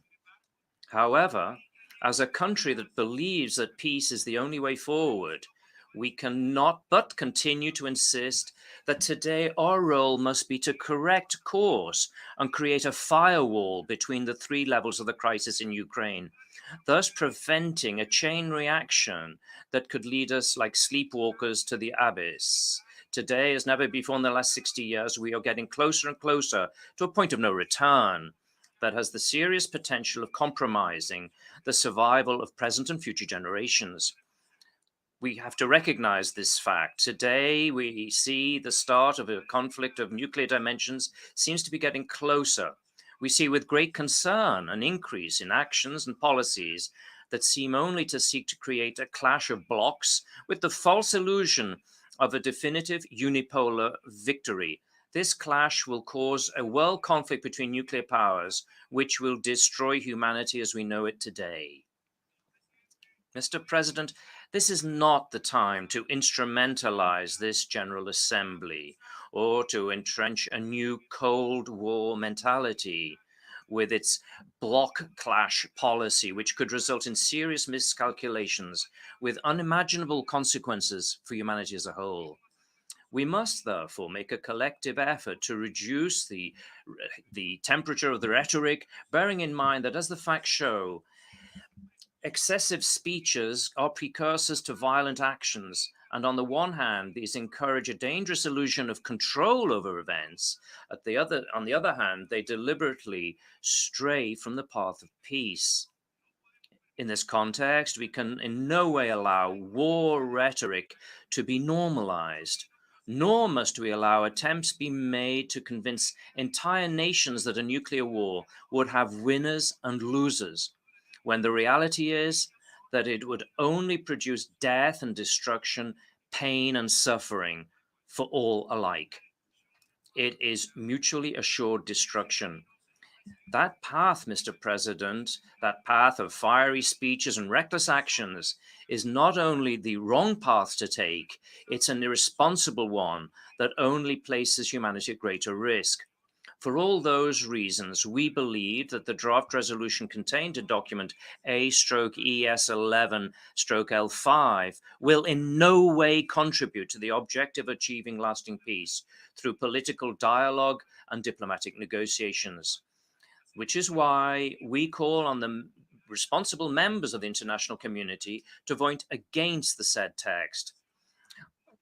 Quite the contrary, our organization must play the central role that corresponds to it at this historic and decisive moment for the preservation of humanity, through the facilitation of a constructive environment and in good faith that promotes dialogue, negotiation, and the achievement of a peaceful solution. To conclude, we appeal for the reduction of tension and an end to the war propaganda, as well as an end to intolerant speech guided by ideologies of hate. At the same time, we believe that only through diplomacy, dialogue, and containment, without pressure or sanctions, will we be able to avoid being pushed deliberately towards a more acute phase of this conflict, towards a longer and more difficult phase to resolve, and towards a phase that only prolongs the crisis over time and generates consequences that it will take generations to overcome. Thank you, Mr. President. I thank the distinguished representative of the Bolivarian Republic of Venezuela. And now I give the floor to the distinguished representative of Nepal. Thank you, Mr. President. Mr. President, my delegation is deeply distressed by the protracted violence and conflict in Ukraine. It has posed a serious threat to international peace and security. Nepal's position on Ukraine has remained clear that the principles of sovereignty, territorial integrity, political independence, and non-aggression as enshrined in the United Nations Charter are inviolable and must be fully respected by all member states at all times. There cannot be any ifs, ands, or buts. The United Nations Charter clearly stipulates that all members must settle their international disputes by peaceful means in such a manner that international peace and security and justice are not endangered. Peaceful coexistence, non-aggression, non-interference, respect for sovereignty, territorial integrity, and political independence are the fundamentals of Nepal's foreign policy. And these principles are foundations of peace and security and stability in the world. Nepal reiterates its call for the cessation of hostilities in Ukraine to create conditions for dialogue and diplomacy, which are the only pathway to resolve conflicts and find a lasting political solution. Mr. President, based on Nepal's long-standing principled position on the inviolability of sovereignty, territorial integrity, and political independence of all the states, and its unwavering respect for international law, rules-based international system, the UN Charter, and the values of the world peace, my delegation will vote in favor on the draft resolution L5 that is before us today. I thank you, Mr. President. I thank the distinguished representative of Nepal. And now I give the floor to the distinguished representative of St. Vincent and Grenadines. Mr. President, St. Vincent and the Grenadines will vote in favor of the draft resolution before us and wishes to offer an explanation of its vote before the vote. The recent referenda and subsequent signing of treaties to annex several regions are deeply disturbing developments in the ongoing conflict in Ukraine. We do not consider that the matter in which the referenda were conducted was in accordance with the tenets of international law. As such, they constitute violations of Ukraine's sovereignty, political independence, and territorial integrity. Our vote in favor of the resolution serves to firmly underscore that the bedrock principles of sovereignty, political independence, and territorial integrity must be respected and strictly adhered to by all. These principles are sacrosanct, and they should be applied consistently and upheld in the international community as universal truths. The conflict in Ukraine has tragically resulted in great loss of life and the destruction of critical civilian infrastructure. Additionally, its global repercussions have had catastrophic impacts on countries located far beyond its borders. We therefore reiterate the resounding call for an immediate cessation of hostilities and for the exercise of restraint in all actions. The only path towards peace, Mr. President, is through diplomatic engagement that prioritizes constructive dialogue and good faith negotiations that take into consideration the legitimate security concerns of all parties. Provocative rhetoric, unproductive diplomatic posturing, and actions that exacerbate tensions and intensify the existing high alert postures, which bring us increasingly closer to nuclear catastrophe, are unhelpful and wholly objectionable. A responsible international community should therefore seek to encourage the type of engagement that prevents further polarization and facilitates a prompt diplomatic resolution to this conflict. The incessant talk on all sides of total victory, whatever that means, opens the door to a nuclear Armageddon. Let us give mature diplomacy a chance to achieve peace. Mr. President, peace is the legitimate aspiration of all peoples. The world cannot countenance, nor can it afford, another catastrophic conflict. I thank you, and peace profound.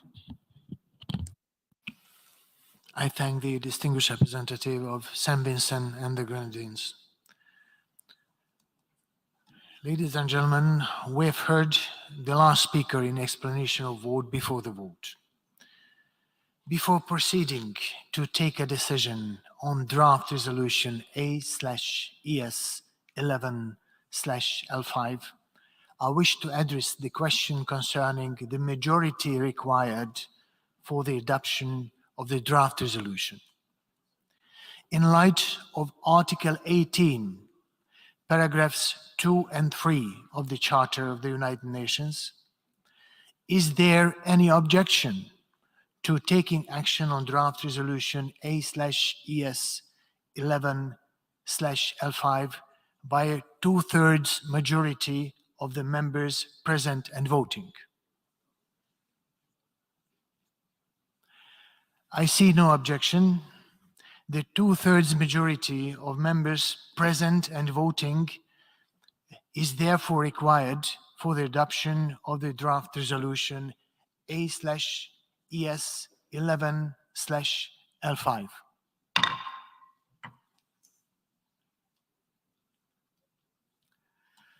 The Assembly will now take a decision on draft resolution A/ES11/L5 entitled, I quote, "Territorial Integrity of Ukraine, Defending the Principles of the Charter of the United Nations," end of quote. For your information, the draft resolution has closed for e-sponsorship. I now give the floor to the representative of the Secretariat.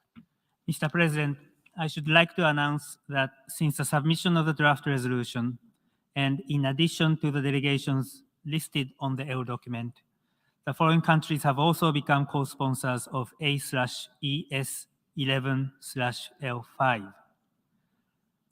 Andorra, Antigua and Barbuda, Bahamas, Belize, Bosnia and Herzegovina, Cape Verde, Cambodia, Chile, Costa Rica, Dominican Republic, Ecuador, Fiji, Guyana, Jamaica, Marshall Islands, Federated States of Micronesia, Monaco, Myanmar, New Zealand, North Macedonia, Panama, Papua New Guinea, Samoa, San Marino, Singapore, Suriname, Switzerland, Tonga, United Kingdom, United States, and Uruguay. If any other countries wish to co-sponsor A/ES11/L5,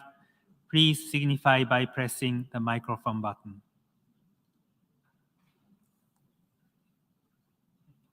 I see Comoros,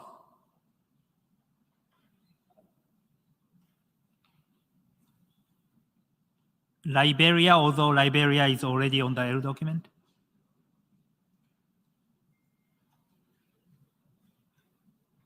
Thank you, Mr. President. I thank the representative of the Secretariat. At its 12th plenary meeting of the Emergency Special Session, the General Assembly decided to take action on draft resolution A/ES11/L5 by recorded vote. We shall now begin the voting process. Those in favor of draft resolution A/ES11/L5, please signify. Those against or abstentions? The General Assembly is now voting on draft resolution A/ES11/L5 entitled Territorial Integrity of Ukraine, Defending the Principles of the Charter of the United Nations. Will all delegations confirm that their votes are accurately reflected on the screen?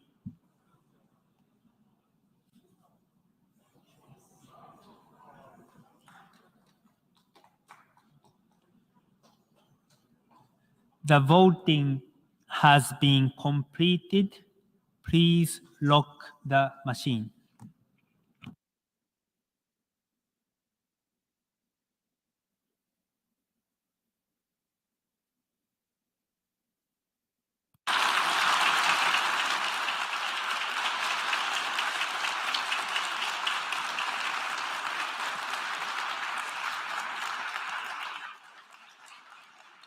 The results of the vote is as follows. In favor, 143, against 5, abstentions 35. Draft resolution A/ES11/L5 is adopted.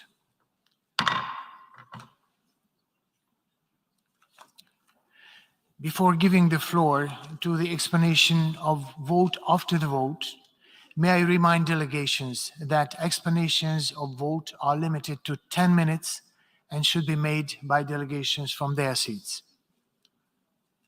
I give the floor to the distinguished representative of Saudi Arabia speaking on behalf of the Gulf Cooperation Council. Shukran.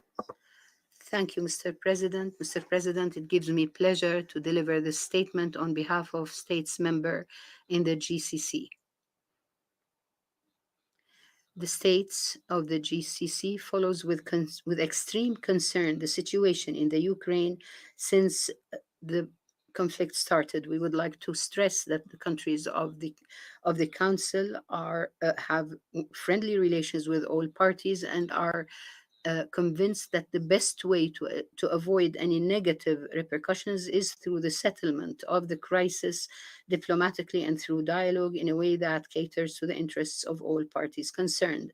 Therefore, members of the Council urge all parties to exercise self-restraint, to avoid escalation, and to adopt peaceful means of the resolution of disputes. the voting of the member states of the GCC in favor of the draft resolution comes out of our commitment to the firm principles of international law and the Charter of the United Nations. We confirm the need to respect the sovereignty of states, good neighborly relationships, and abstention from the use or threat of use of force, as well as settling disputes peacefully. In conclusion, Mr. President, the member states of the GCC would like to express their hope that work will continue until a satisfactory solution to all parties is reached to avoid any further humanitarian, political, economical repercussions as well. Thank you, Mr. President. I thank the distinguished representative of Saudi Arabia, and now I give the floor to the distinguished representative of Angola.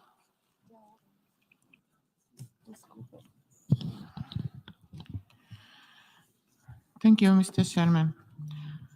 The Republic of Angola voted in favor of this resolution in accordance with its convictions on the well-founded of the sacrosanct principle of territorial integrity enriched in its own constitution, which defines Angola as a unitary and indivisible state whose territory is inviolable and unalienable.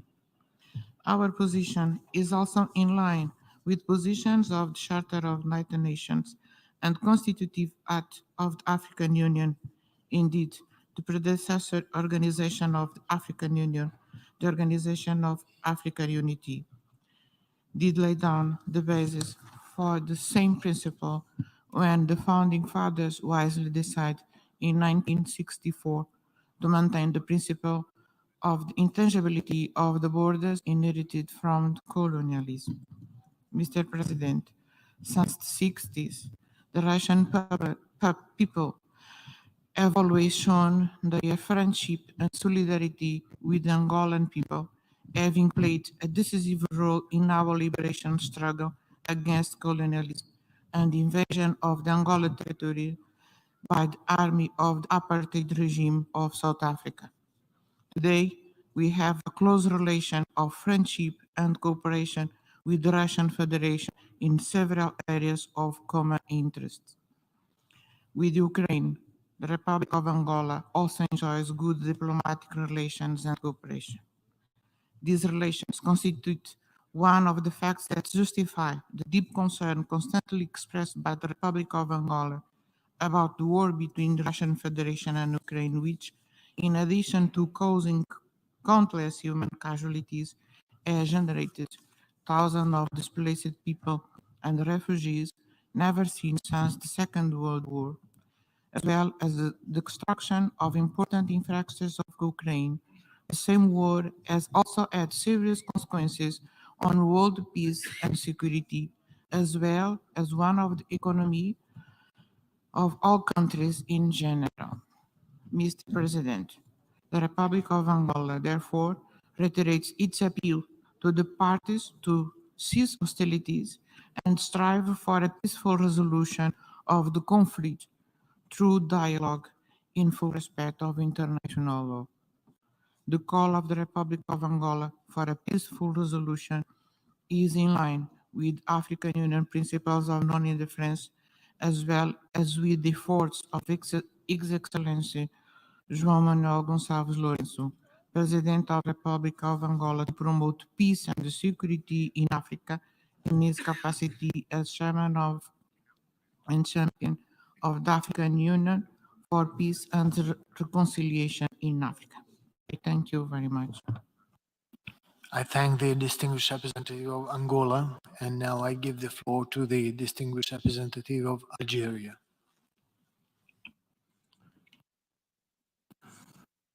Mr. President, Sayyid al-Rais. Mr. President, Algeria would like to express its grave concern over the deterioration of the situation in the Ukraine and the exacerbation of polarization that contributes largely to the escalation of the crisis and its repercussions on international peace and security, in addition to the to the exacerbation due to this crisis in both the food and energy crisis and their destructive effects on member states. These are added to the challenges that countries of the world face, particularly developing countries that are hardly working to overcome the results of COVID-19.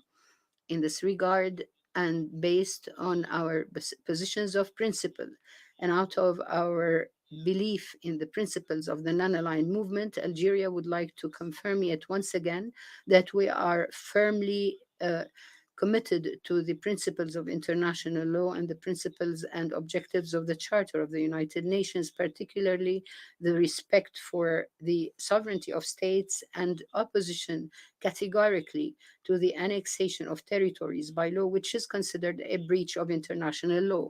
We appeal to the international community and the United Nations to discharge their responsibilities and to cease fully the approach of double standards and to work on ending all forms of occupation and annexation of territories by force that are listed on our agenda for decades, particularly in Palestine and the occupied Syrian Golan, as well as the Western Sahara. As such, Algeria would like to stress that the multilateral international efforts require that we reinforce dialogue and cooperation and focus on meaningful diplomatic efforts so that we can find a solution to the crisis and avoid a total collapse of diplomatic norms so that we can arrive at a consensual political solution that guarantees the prevalence of international peace and security. Thank you, sir.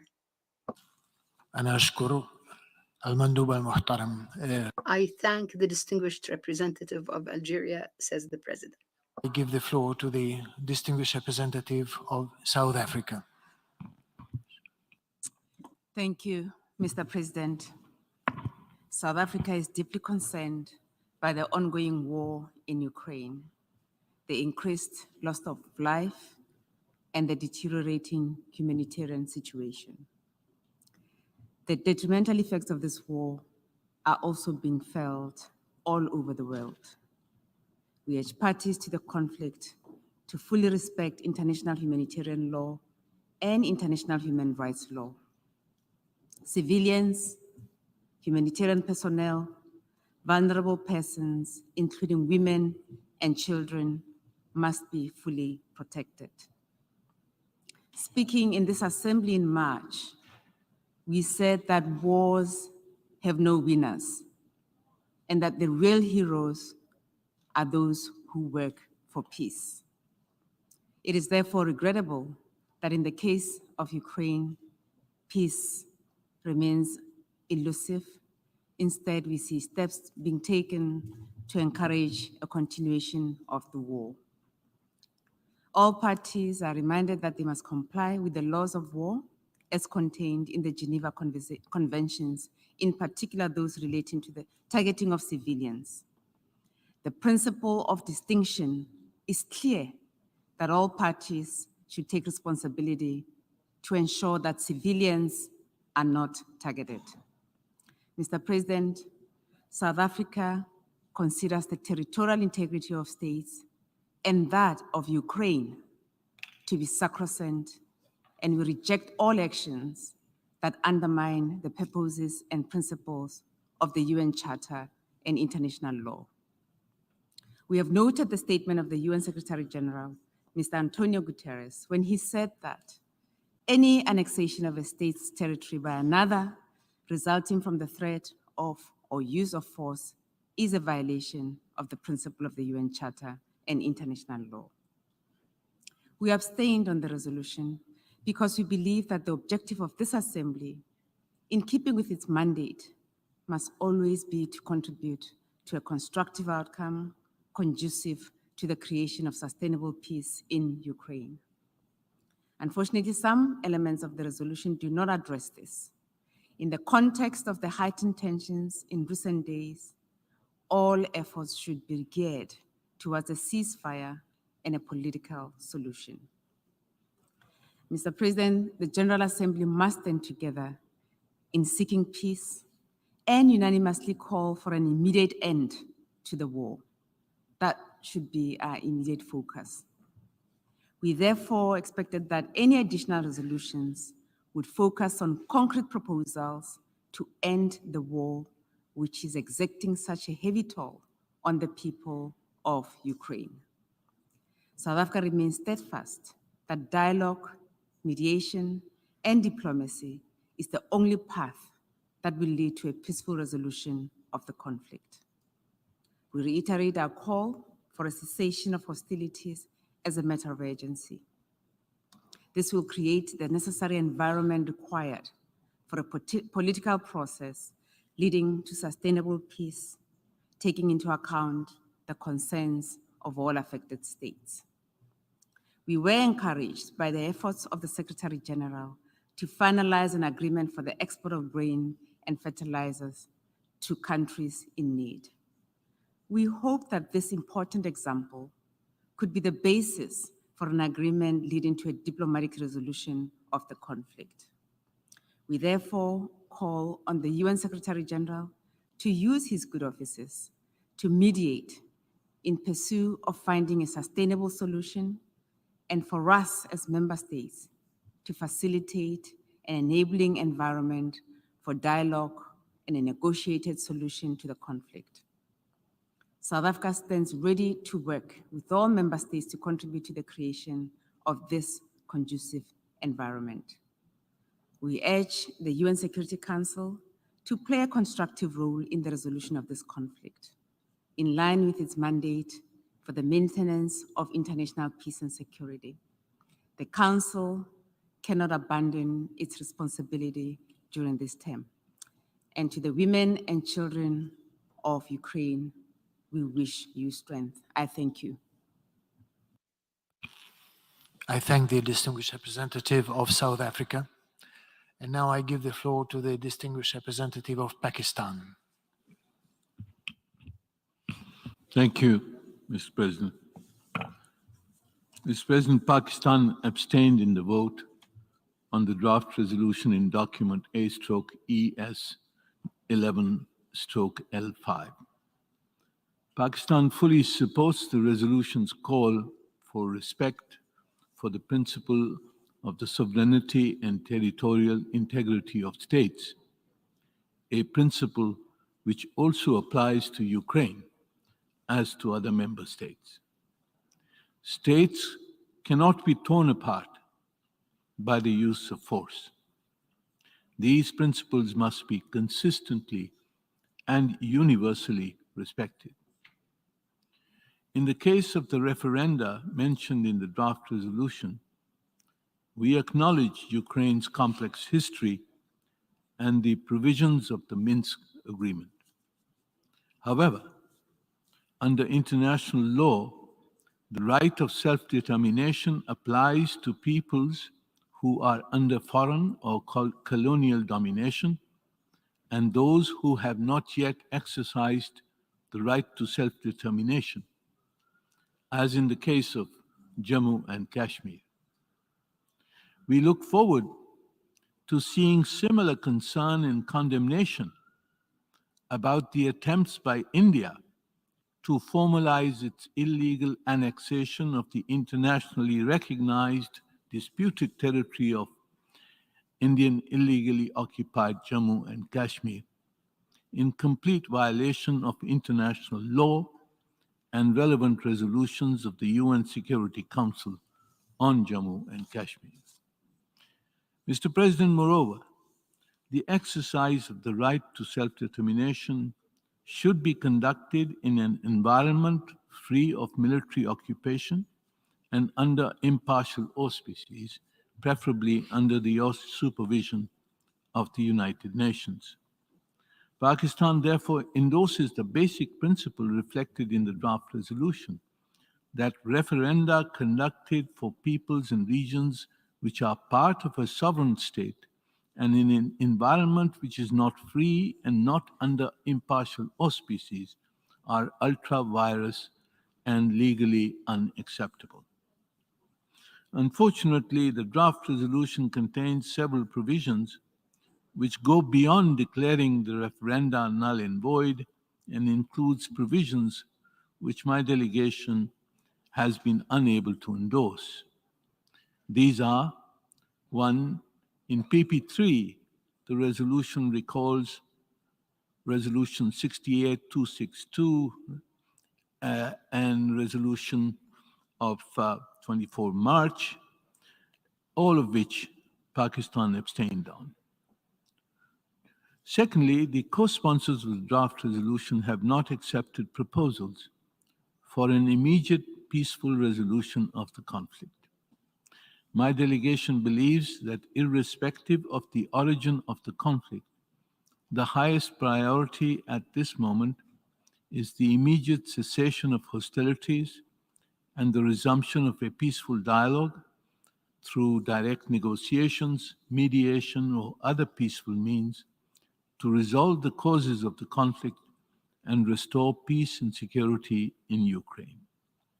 Unless we halt the conflict, there is every likelihood that it will escalate further, with consequences that could be devastating for the entire world. I thank you, Mr. Chairman, Mr. President. I thank the distinguished representative of Pakistan, and now I give the floor to the distinguished representative of Egypt. شكرا سيد الرئيس. Thank you, Mr. President. The delegation of Egypt supported the draft resolution in accordance with its position of principle, namely preserving the principles and purposes of the UN Charter, rejecting the threat or use of force in disputes, and choosing peaceful methods of dispute settlement, as well as respecting the territorial integrity of states. This is something that Egypt has upheld for 7 decades as a founding country of the United Nations without ever having wavered in these principles at any stage. Egypt reiterates its call to the parties in the conflict, namely Russia and Ukraine and all those with influence to bear, to put an end to the hostilities and contain the negative impacts that this conflict is having on civilians in order to make sure that both parties' interests can be addressed in an equal manner and to ensure international peace, stability, and security. The current situation should prompt the international community to stop and ask itself whether it is possible to avoid a crisis, and can reason prevail? Where would we be if we stopped to listen to each other, to engage in dialogue, and to develop resolutions that take interests of both parties into account? We would be in a better world indeed. We refuse double standards and are committed to the principles of peaceful settlement of disputes, because if selective standards and approaches continue, crises will only get worse, and the international order will be unable to resolve them efficiently, and this will ultimately lead to a system that is unable to resolve disputes between parties. This crisis is impacting the entire world. Developing states, including Egypt, are the most affected when it comes to the energy and food prices, and in particular grain prices, which are an essential commodity for our population. There are also impacts on economic activity, employment, and inflation. And our concerns about these impacts are not being heard. No one is attempting to address them.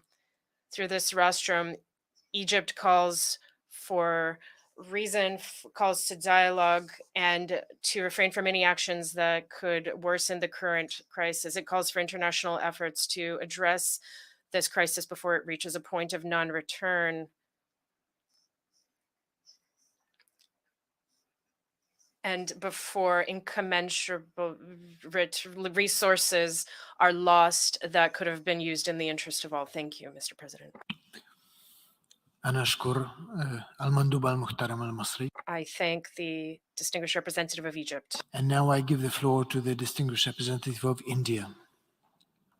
Mr. President, India is deeply concerned at the escalation of the conflict in Ukraine, including the targeting of civilian infrastructure and the deaths of civilians. We have consistently advocated that no solution can ever be arrived at the cost of human lives. Escalation of hostilities and violence is in no one's interest. We have urged that all efforts be made for an immediate cessation of hostilities and an urgent return to the path of dialogue and diplomacy.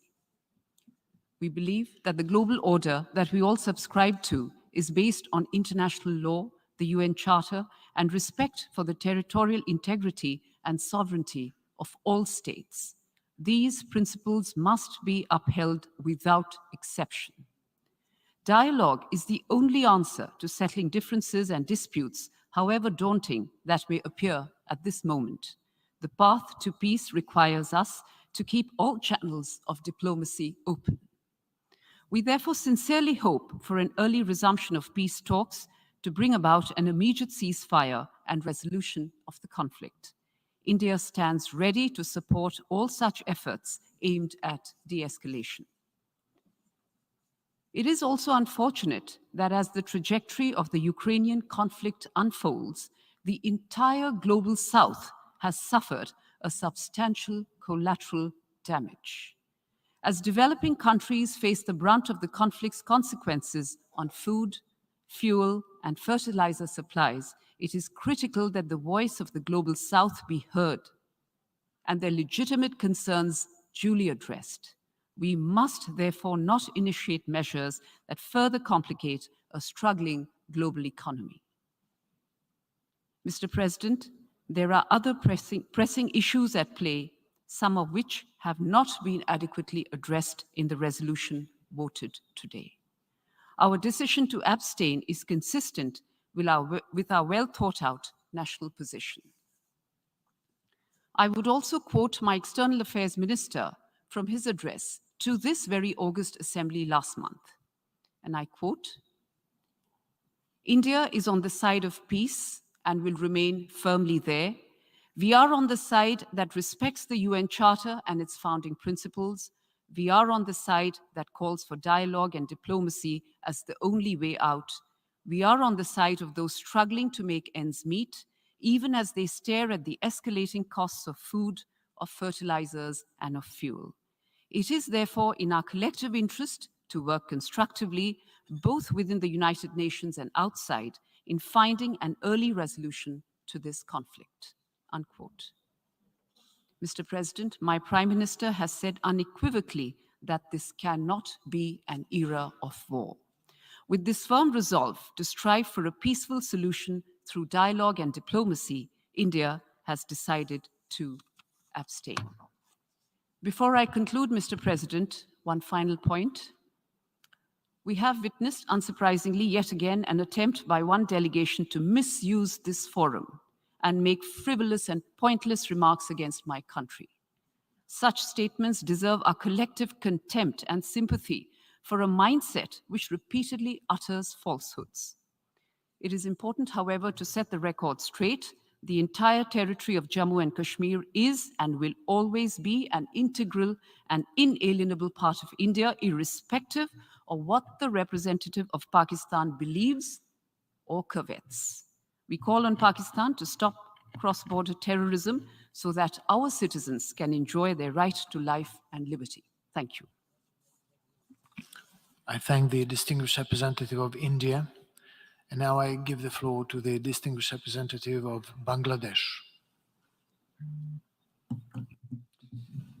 Thank you, Mr. President.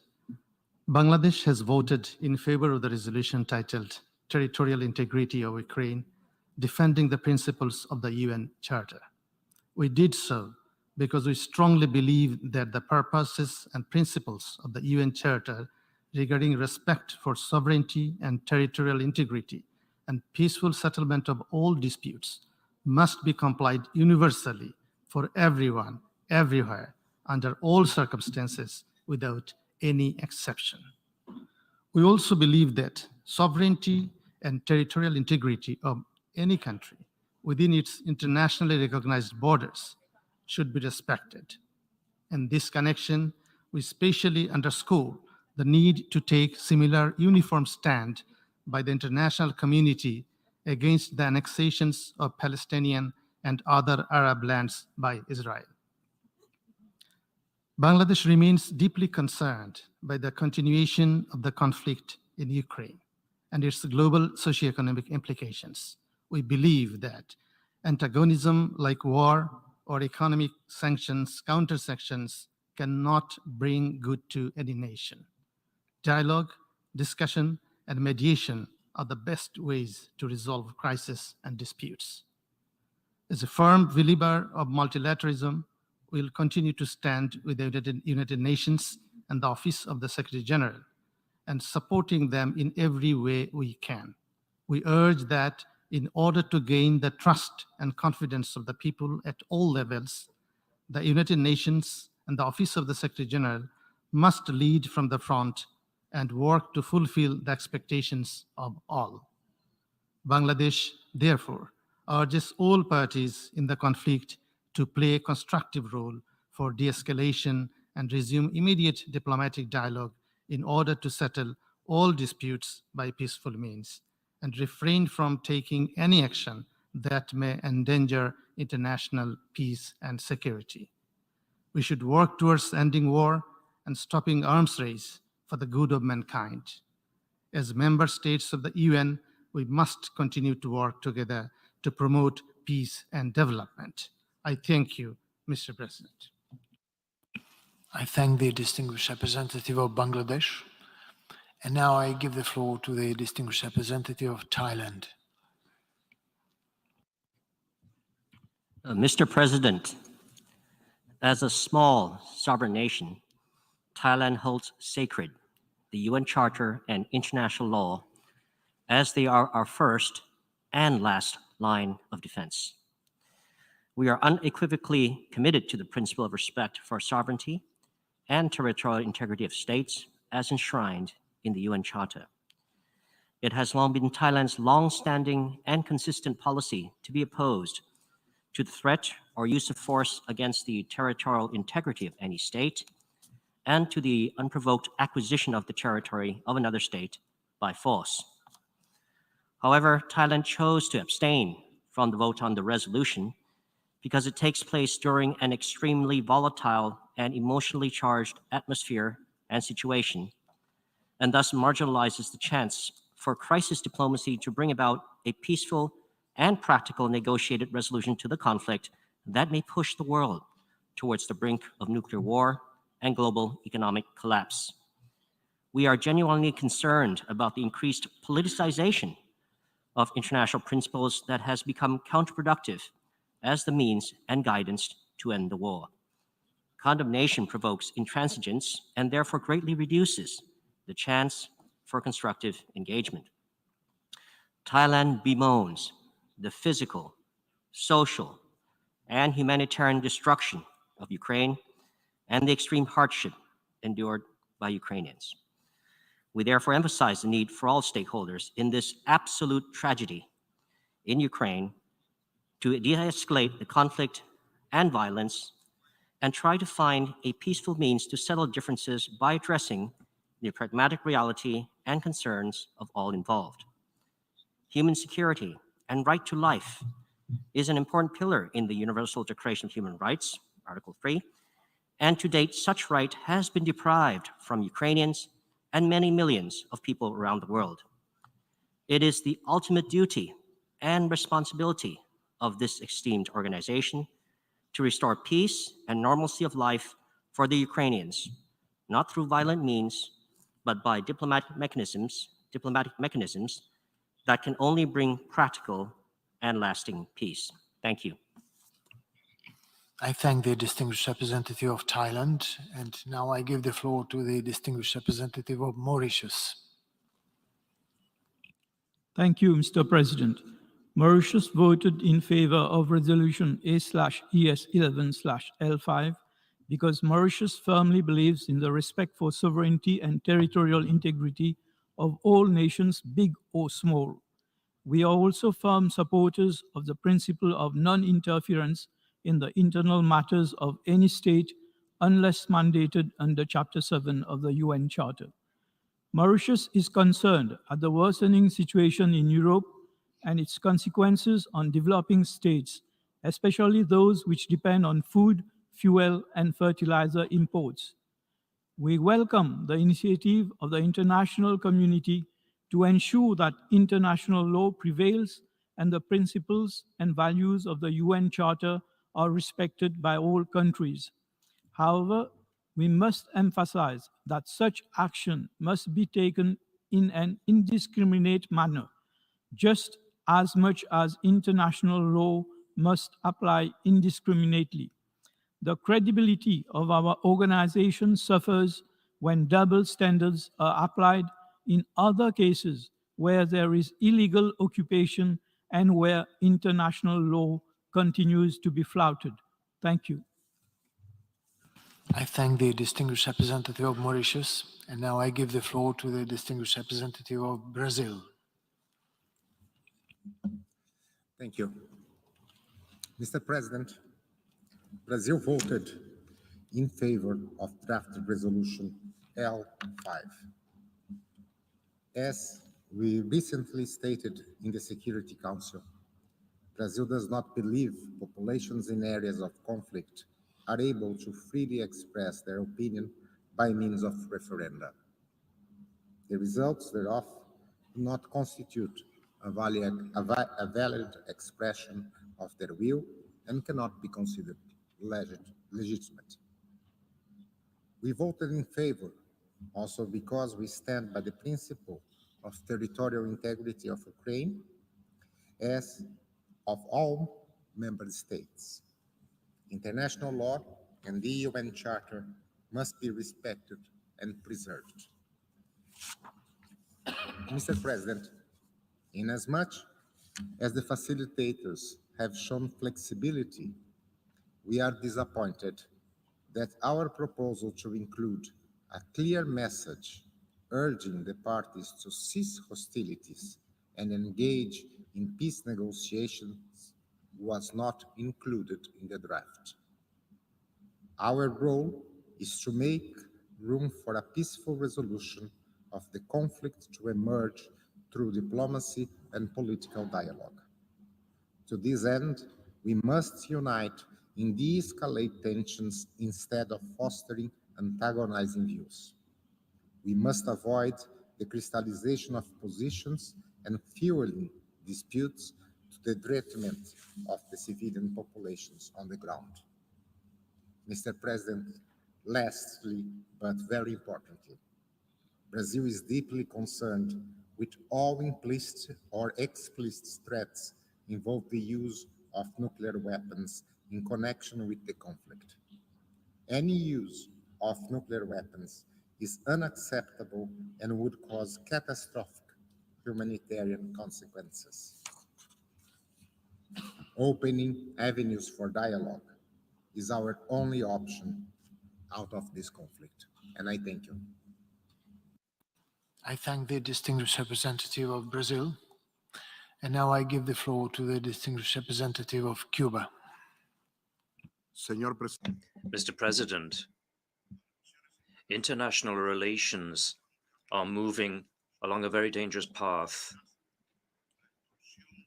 Economic and political and diplomatic threats, extortion and coercion are being flagrantly used against countries of the South in order to subject us to an order based on capricious rules established by powerful states. This, plus NATO's expansion and its ever more aggressive doctrine, and the development of non-conventional conventional war of the fifth generation lead inevitably to a climate of tension and conflicts whose consequences are very unpredictable. Double standards, selectivity, inconsistency, and political manipulation damage the cause of peace and international security. There is a long list of member states of this assembly that have suffered the awful consequences of invasions, military attacks, and unilateral sanctions, all in flagrant violation of the United Nations Charter.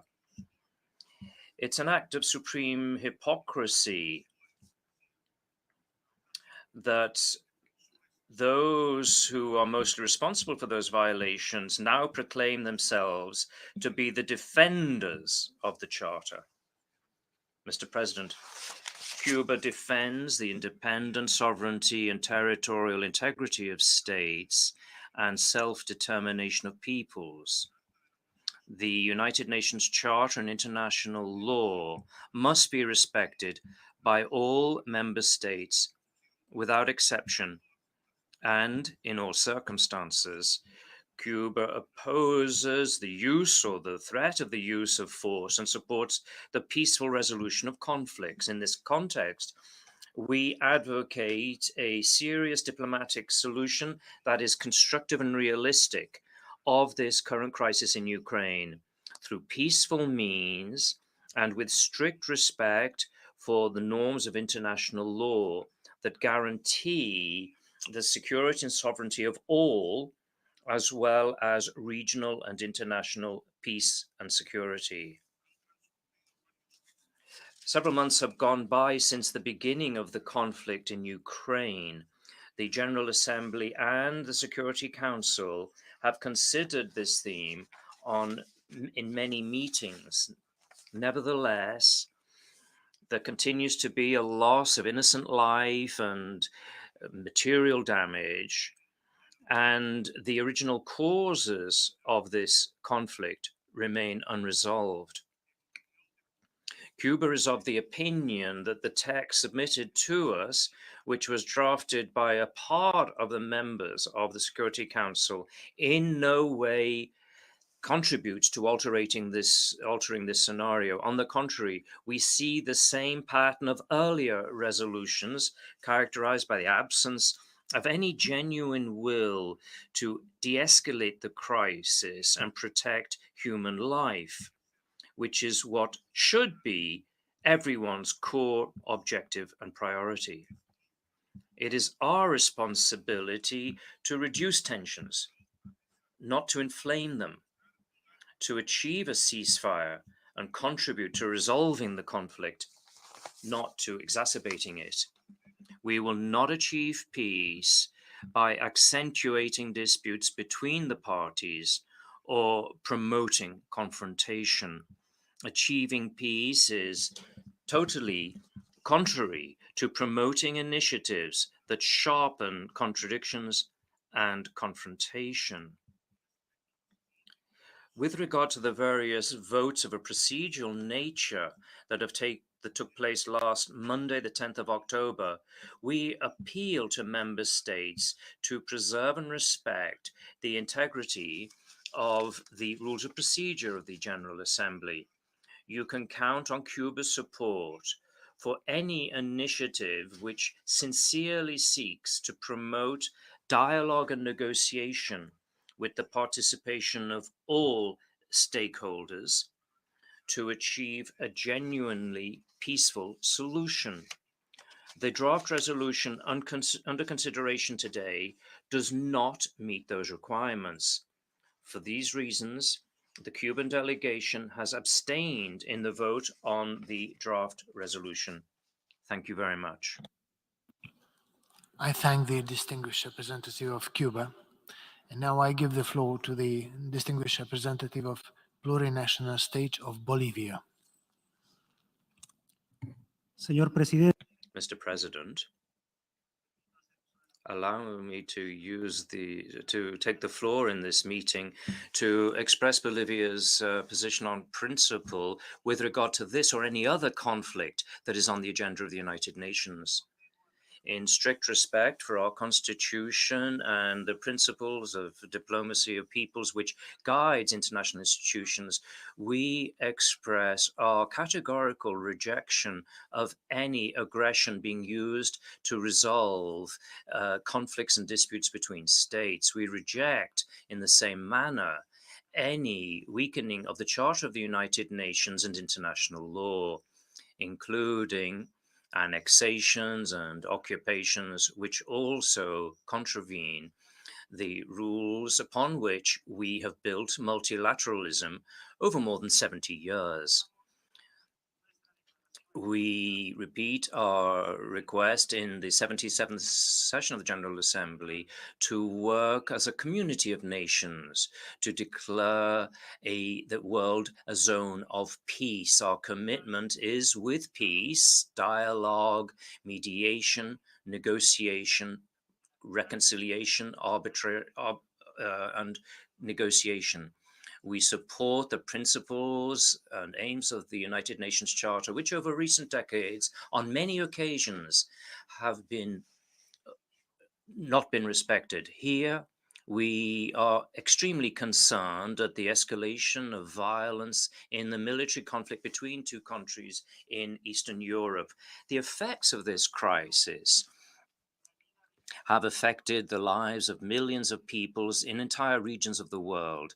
It has generated economic instability and also affected the energy, food sectors. And this affects us all. The double standards in the face of this conflict only worsen the situation. Many speak about defending peace while they continue to supply weapons and promote measures which worsen the violence. Now, curiously, many of the serious humanitarian crises which affect the Middle East and Africa have not been at the core of this body's debates.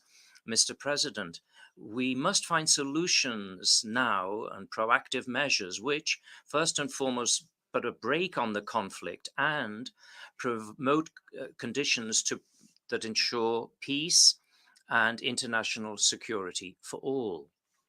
Now, in this, the United Nations organization has a fundamental role to play to reduce tension and make progress to committed dialogue to ensure a political and diplomatic exit from this situation. Therefore, we call for the establishment of a high-level committee with recognized members accepted by all the parties to the conflict so that they step up dialogue and peaceful negotiation. Bolivia abstained in the vote because we consider that the decisions that the General Assembly assumes must deal with the solutions and promote genuine platforms for dialogue and peace. Thank you very much. I thank the distinguished representative of plurinational state of Bolivia. Ladies and gentlemen, we have heard the last speaker in explanation of vote after the vote. The exercise of right of reply has been requested. May I remind members that states in the exercise of right of reply are limited to 10 minutes for the first intervention and to 5 minutes in the second intervention, and should be made by delegations from their seats. I call on the distinguished representative of Rwanda. Thank you very much, Mr. President. Mr. President, we apologize for taking the floor. It wasn't our intention. However, we are compelled to take the floor, Mr. President, to reply to the comments made by the representative of DRC. Distinguished colleagues, delegates, we are not surprised that DRC's representative has chosen to misuse this platform. DRC's continued misuse of various platforms to engage in baseless and malicious propaganda against neighboring countries, including my own Rwanda, is not new. This has been the tactic used to run away from internal responsibilities to address root causes of conflict in DRC.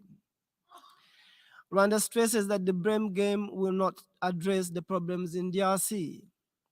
DRC has the key and the padlock to solve and to unlock the problems that exist in the country. Externalizing domestic problems of DRC will not solve the problems. It will only serve a short-term goals. Rwanda is fully committed to working with DRC and other neighboring countries through existing frameworks to address the root causes of the problems in DRC, including the dignified return of Congolese refugees who have stayed in neighboring countries for too long, including in Rwanda. Political leaders have forced to accuse the neighboring countries with unfounded accusations. The grievances and internal concerns of DRC must be addressed internally. Mr. President, we recall that in March 2022, the UN Human Rights Body issued a report on hate speech in DRC, inciting violence, including among which leaders were implicated. In May and December of 2020, the same body released a report showing that hateful messages were being entrenched within the communities and was pitting the tribes of DRC one after another.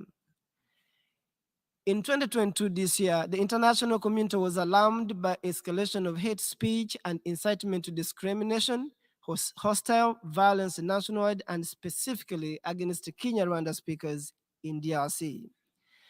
In a statement issued by both UN Human Rights Chief and the Special Advisor on Genocide Prevention, both were disturbed by the increase in violence and hate speech, noting that, I quote, hate speech fuels the conflict by exacerbating mistrust between the communities. These are very serious concerns that must be addressed by DRC. The blame game will not solve the problem.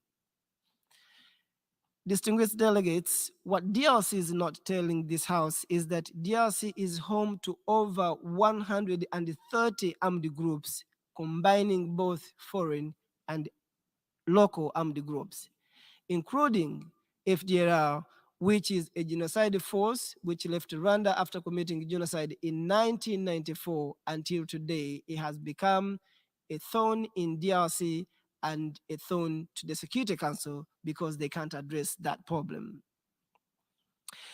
There are existing frameworks, the Nairobi framework, the Rwandan framework, as well as other existing agreements need to be implemented by DRC. Rwanda, like any other regional country, will reject that DRC propaganda narrative that countries of the region want to invade or have invaded. These are absurd statements without basis and intended to divert the attention from complex internal issues. Delegates, finally, Rwanda believes that the regional approach recommended by the second head of state conclave in Nairobi and the Rwanda roadmap in Angola are essential and must be implemented in good faith. The existing frameworks by DRC and several other armed groups also need to be implemented. In this regard, the government of DRC should acknowledge their own obligation than coming to these frameworks or these follow and then say that neighboring countries intend to invade them. I thank you, Mr. Chairman.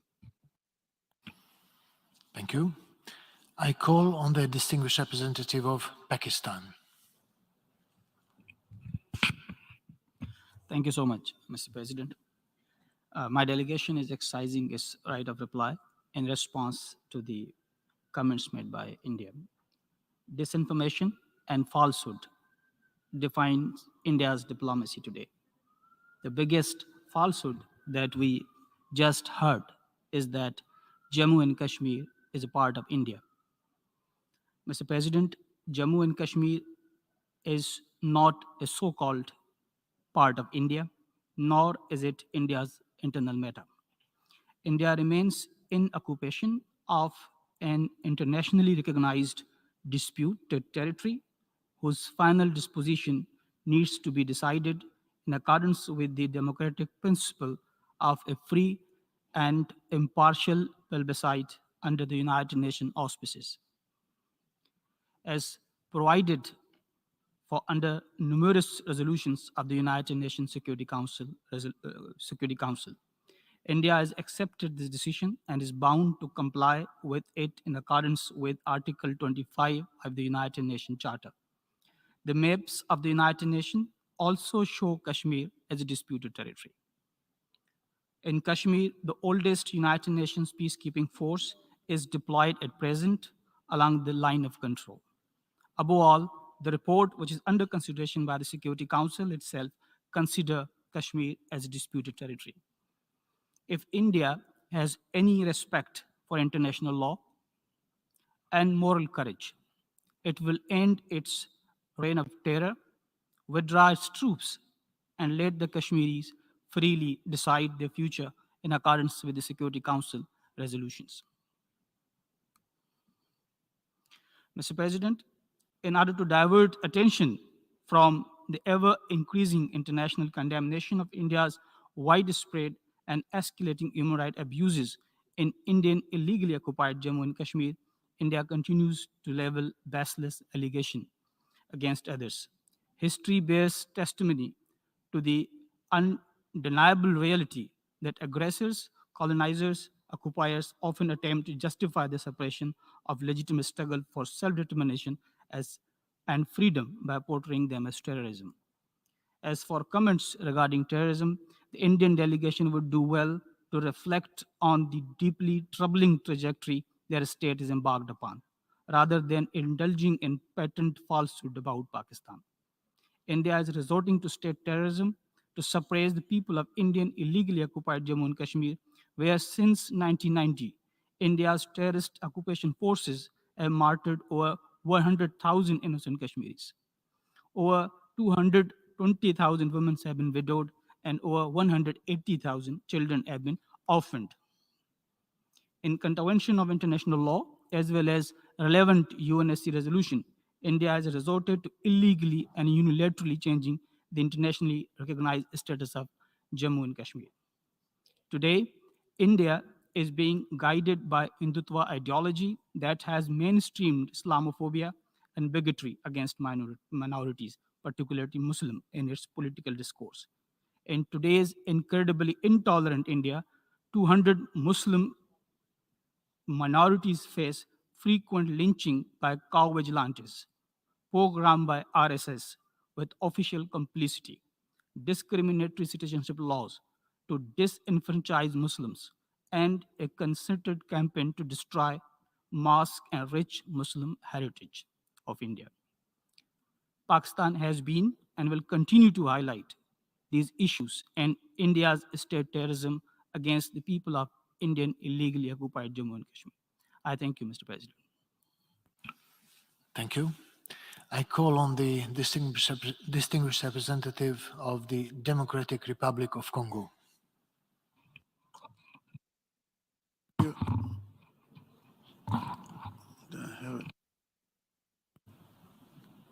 Leave it, okay. Thank you, Mr. President, for giving me the chance to reply to the delegate from Rwanda. What he's saying is simply total nonsense, because everybody knows that Rwanda had occupied the Congo in 1998 to 2003 and committed a lot of atrocities, plundered our economy, and Rwanda today is a major exporter of gold and coltan, which come from the Congo, and many other resources. They even take chimpanzees and gorillas from Congolese forests, taking them to Rwanda. All of this is well known.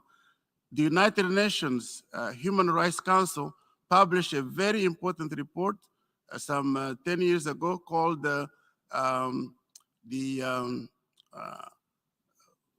I can't remember the name of the report, but I'll remember in a minute, which points out to many, many crimes committed in the Congo by some of our neighbors, particularly Rwanda. And so there is no denying the fact that they have been in the Congo since the 1996 when President Laurent Kabila brought them in the country and even named the Rwandan military officer as the chief of staff of the Congolese armed forces. This again was imposed on him by Rwanda, which had helped him to take power by sending Mr. Mobutu out and taking over the country.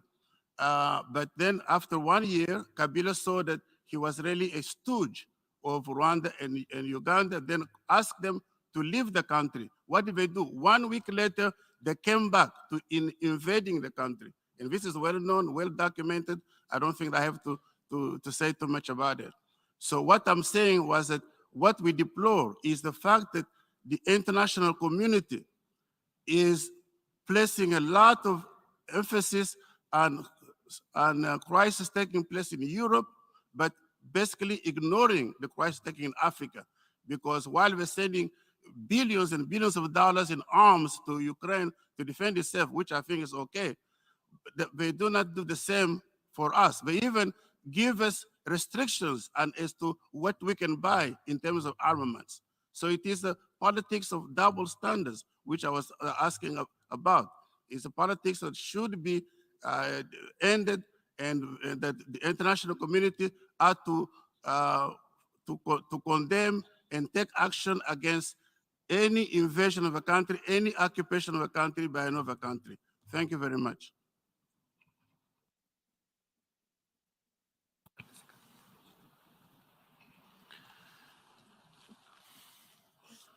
Thank you.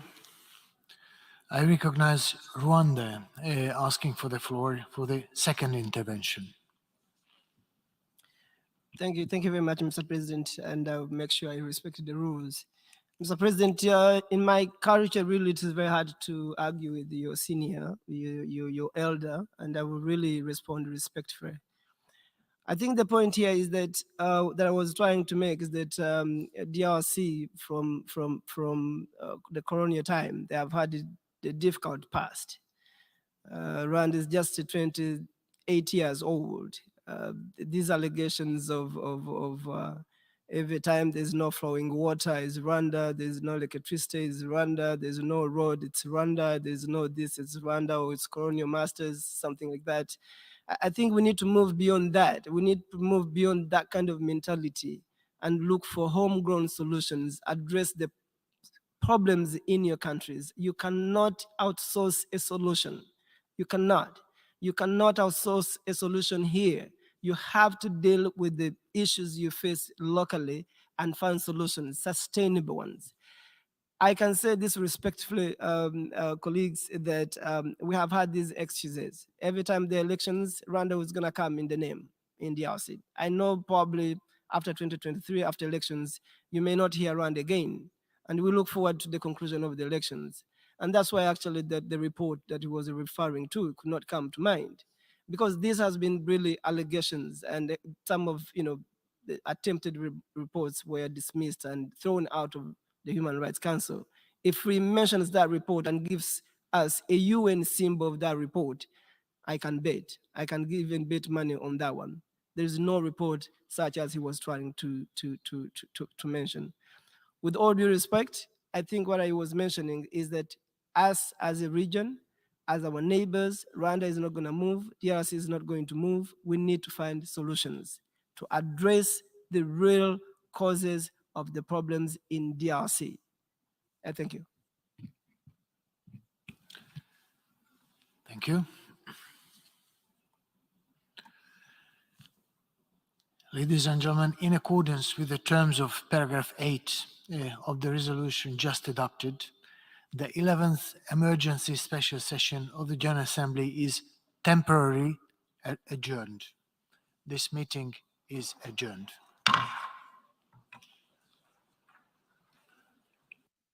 Thank you, Mr.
No, but I think it makes more sense than I can.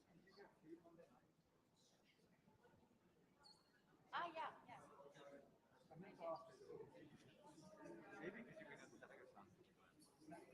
No, actually, I was.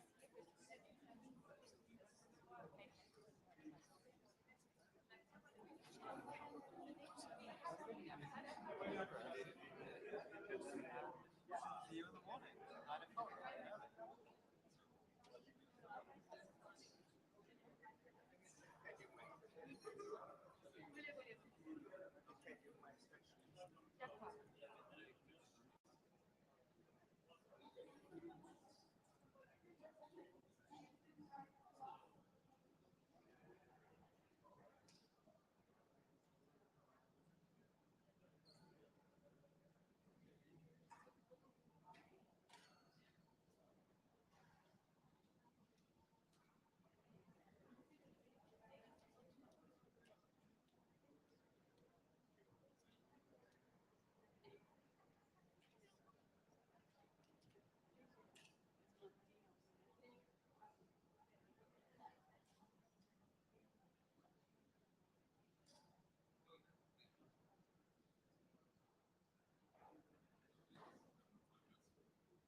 See you tomorrow.